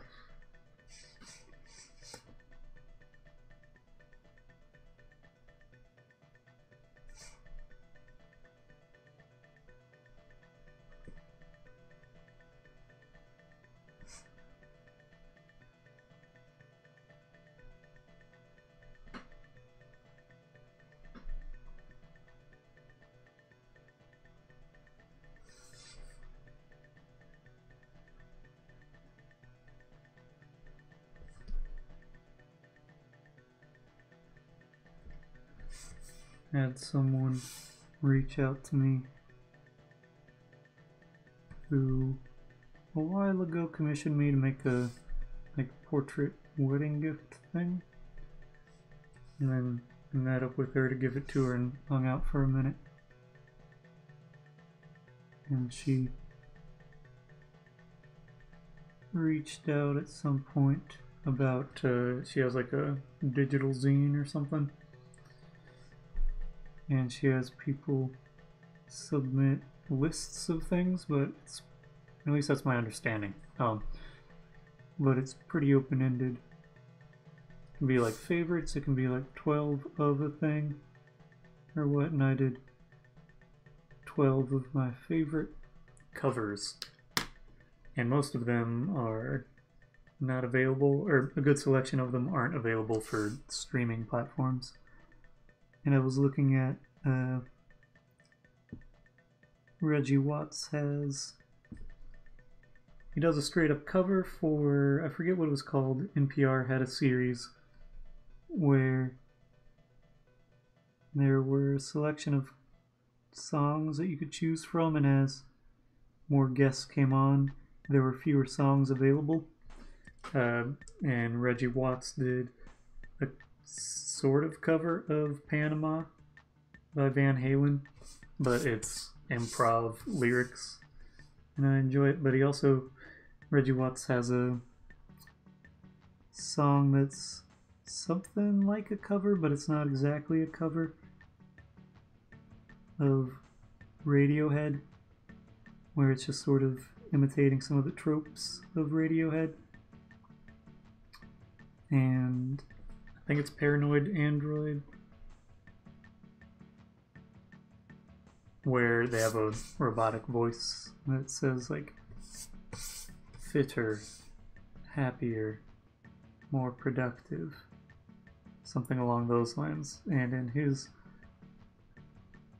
cover sort of thing called Regiohead, he says fitter, happier, more productive. And so I've got that stuck in my head. A weird way he says productive.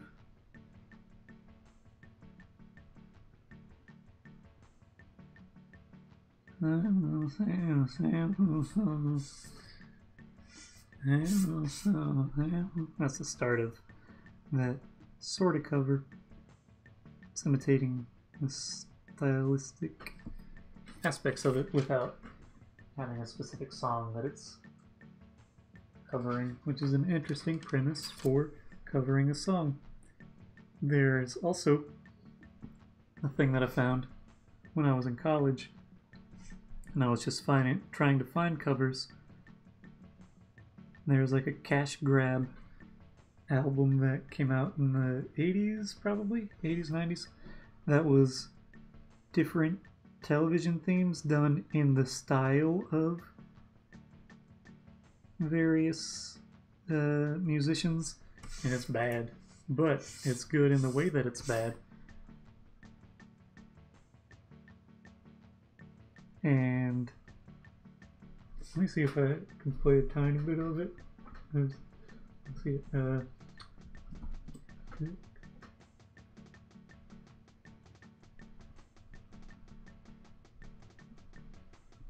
No, I don't want that. I want.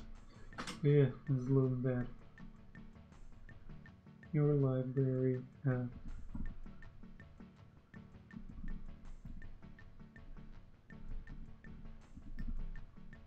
Yeah. Rerun Rock, that's what it is. That's the one I was looking for. George of the Jungle in the style of Led Zeppelin.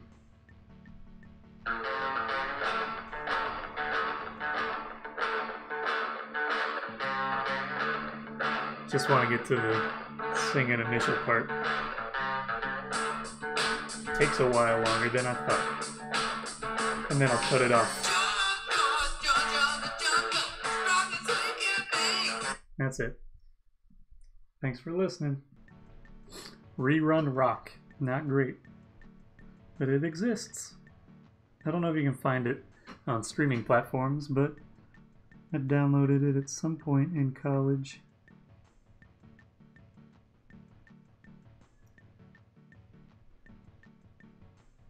And I thought it was funny.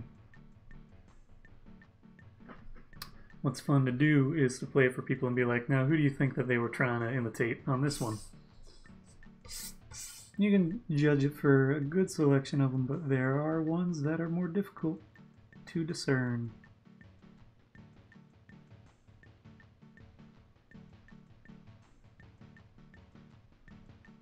Other covers that I like. There's Brothers Johnson did one of their best known songs is a cover of Shuggy Otis, Strawberry Letter 23. That's very good. Respect by Aretha Franklin is actually a cover. It's a cover of Otis Redding. Otis Redding does a number of covers that I like, but I really like his cover of My Girl because it's a bit more soulful and a little bit more emotional. It's got elements that are more like improvisational sounding. Forget what. Oh, I really like. There's a cover by Shonen Knife of When You Sleep by My Bloody Valentine. That one's weird to find because it's not on streaming platforms and it's very hard. I used to have a copy of a cover album called Yellow Loveless, which was all Japanese artist covers of My Bloody Valentine songs. I'll switch the tape in a second, flip it over. Or no, it's not flipping over. It's been long enough to go through 2.5 tapes.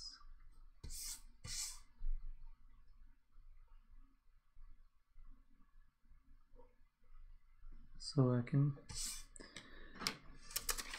play side 1 of something. Because I don't think I'm going to be going through 2 tapes here. We'll do Bingo Boys.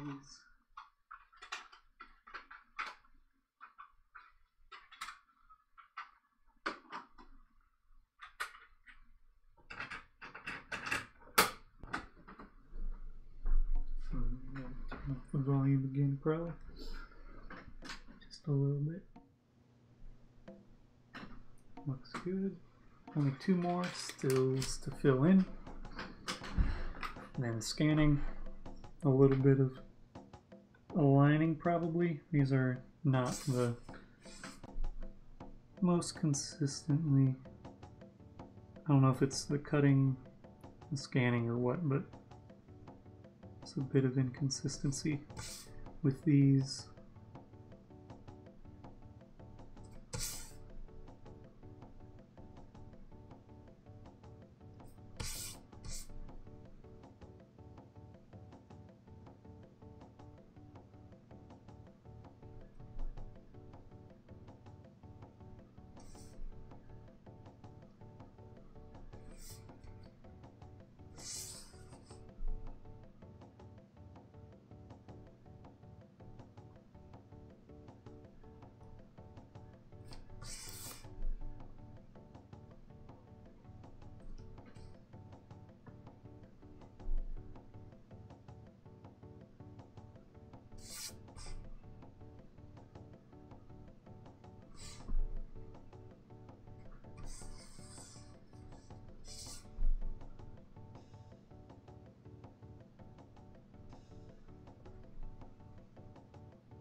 Hitting an alright level.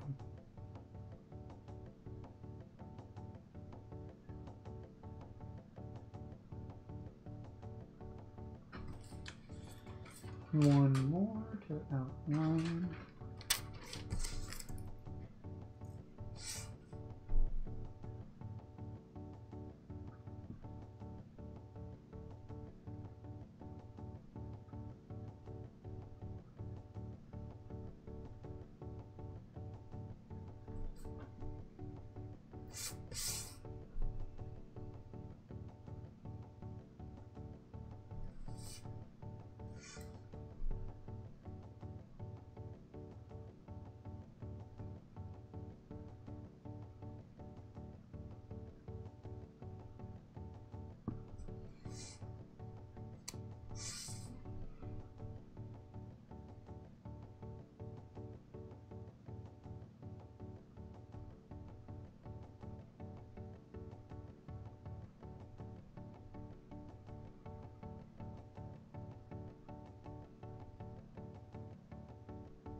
All right.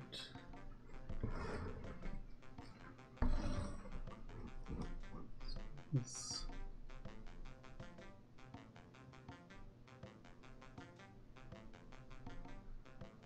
Okay.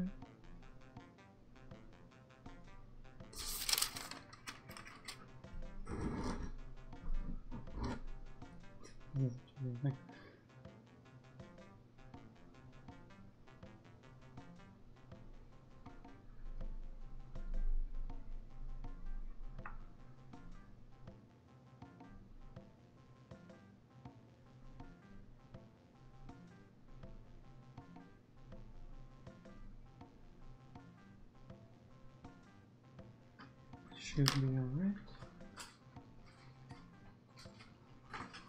I'm back on the screen.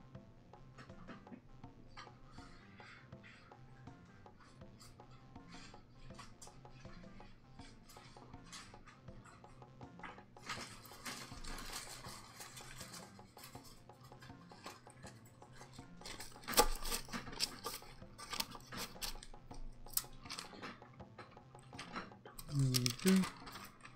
22.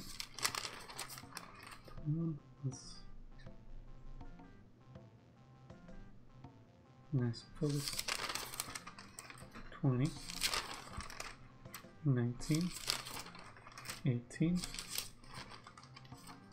17, 16, 15, 14, 13, 12, 11, 10, 9, 8, 7, 6, 5, 4, 3, 2, 1. I was like, I shouldn't have 2 here. That's there. Now let's actually. I can't.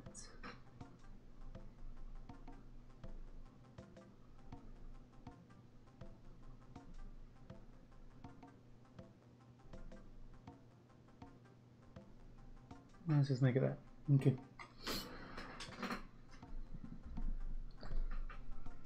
Move some stuff away.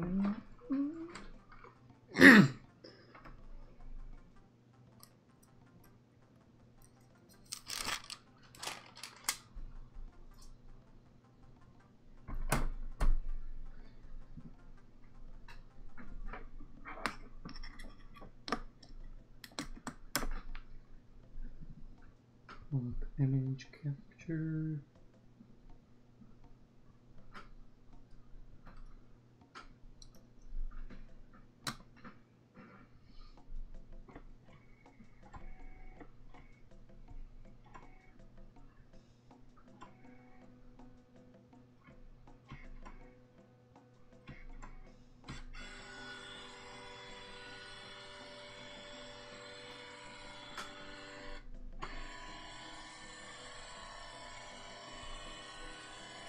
O203 woman wave.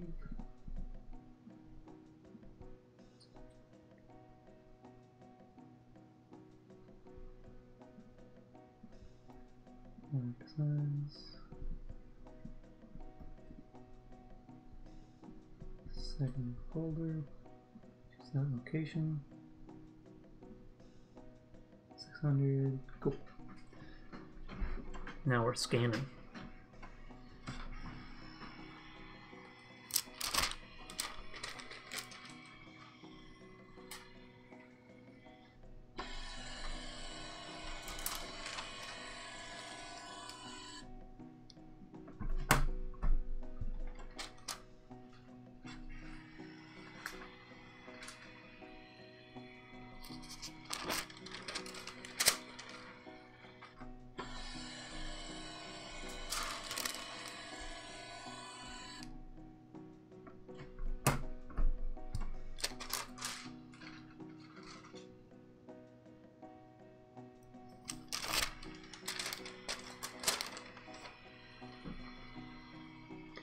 Scanning.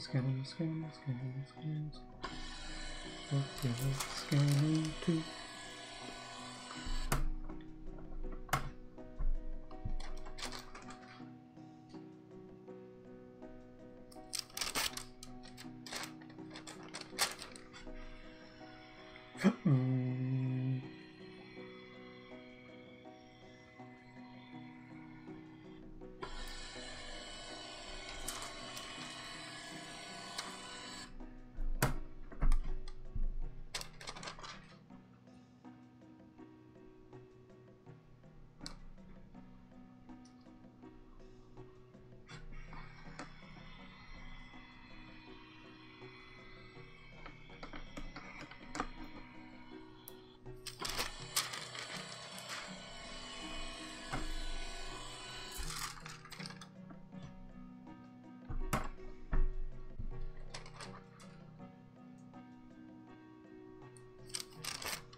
Getting closer.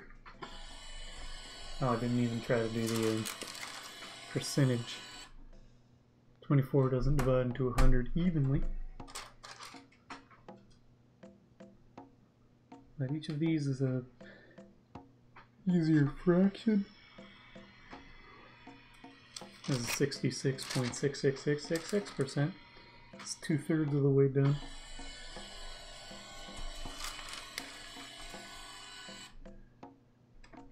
It's 4 points.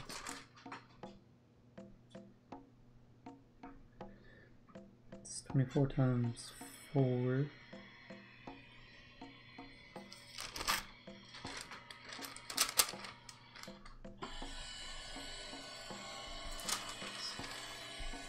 $96, and you have 4 goes into it one time. 4.13333333333, something like that. Maths.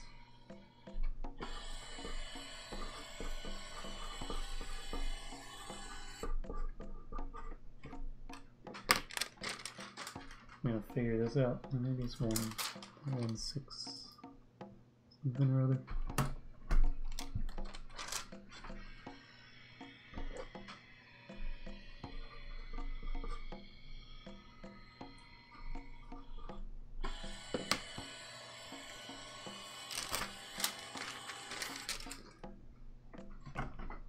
I think it is. I think it's 0.6666666.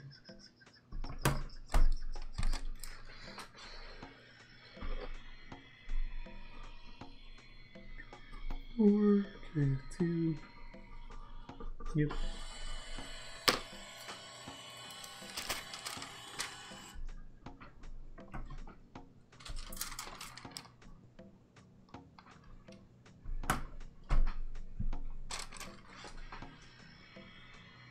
Seven eighths.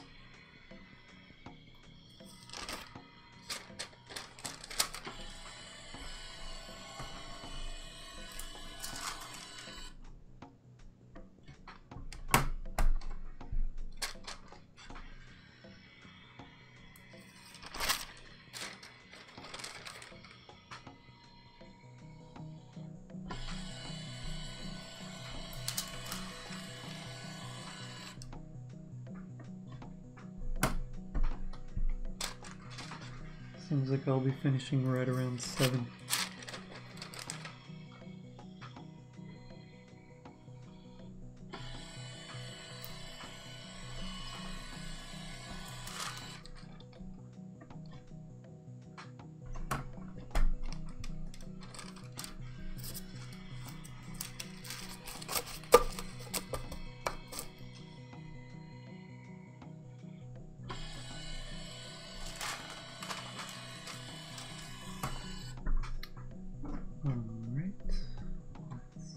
See where these land. Are these in the right spot? Might not be in the right spot. That's nice.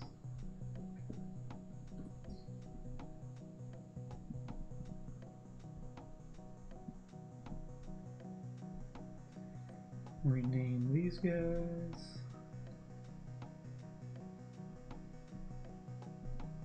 Looks like they are in order. Photoshop is open. Don't need that running. Let's grab, turn Photoshop files, scripts, load files into stack, browse. Designs 2 of 3, scans. Load them up. While that's happening, put these away.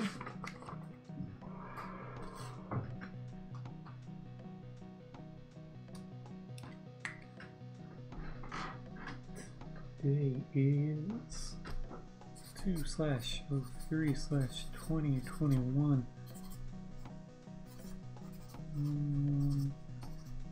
Wave information 24 frames.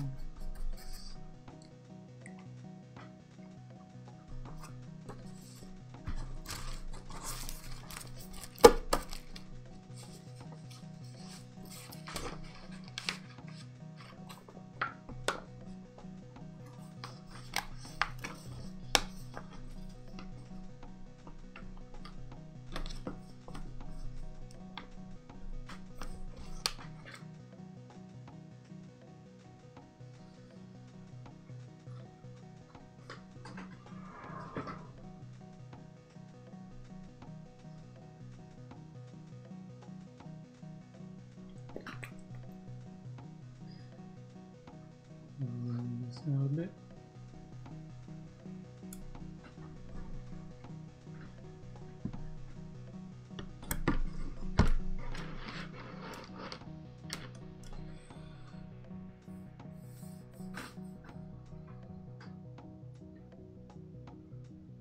Curious what the speed of the animation is going to be, because it might be a little bit off.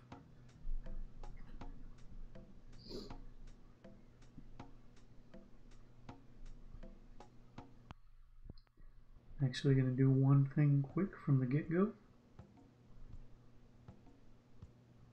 which is size this down, give it a moment.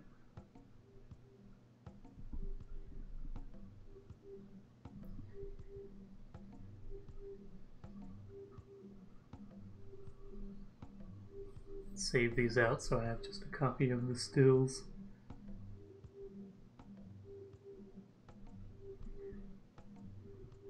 Frame from layers. One. Reverse frames. And just folder. Live designs. Date modified. New folder. I don't need that folder. Choose there.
Okay, should be better now.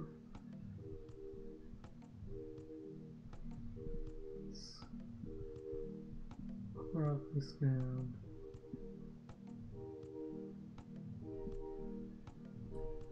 Here.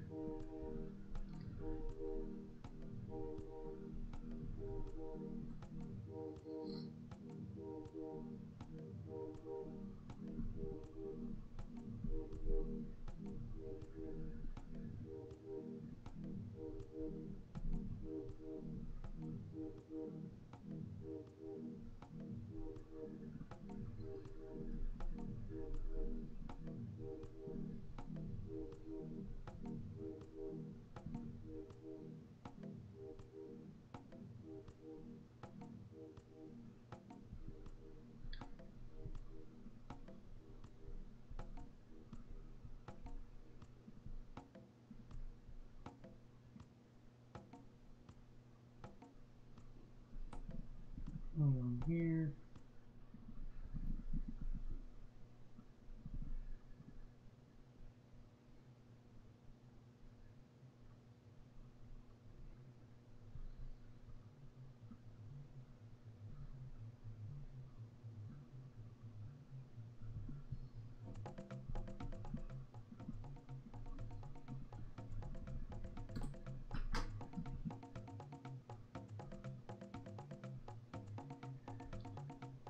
Leave this out.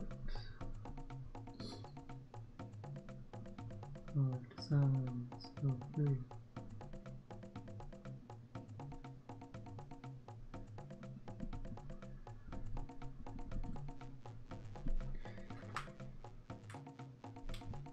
Come back here, switch out this image.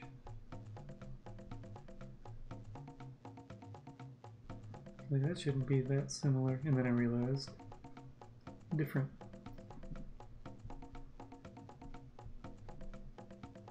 Scale this down a little bit, and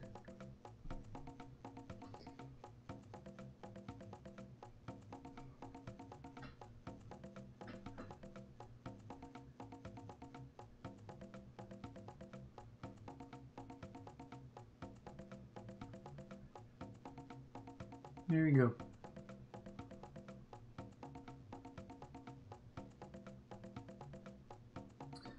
Spiel time.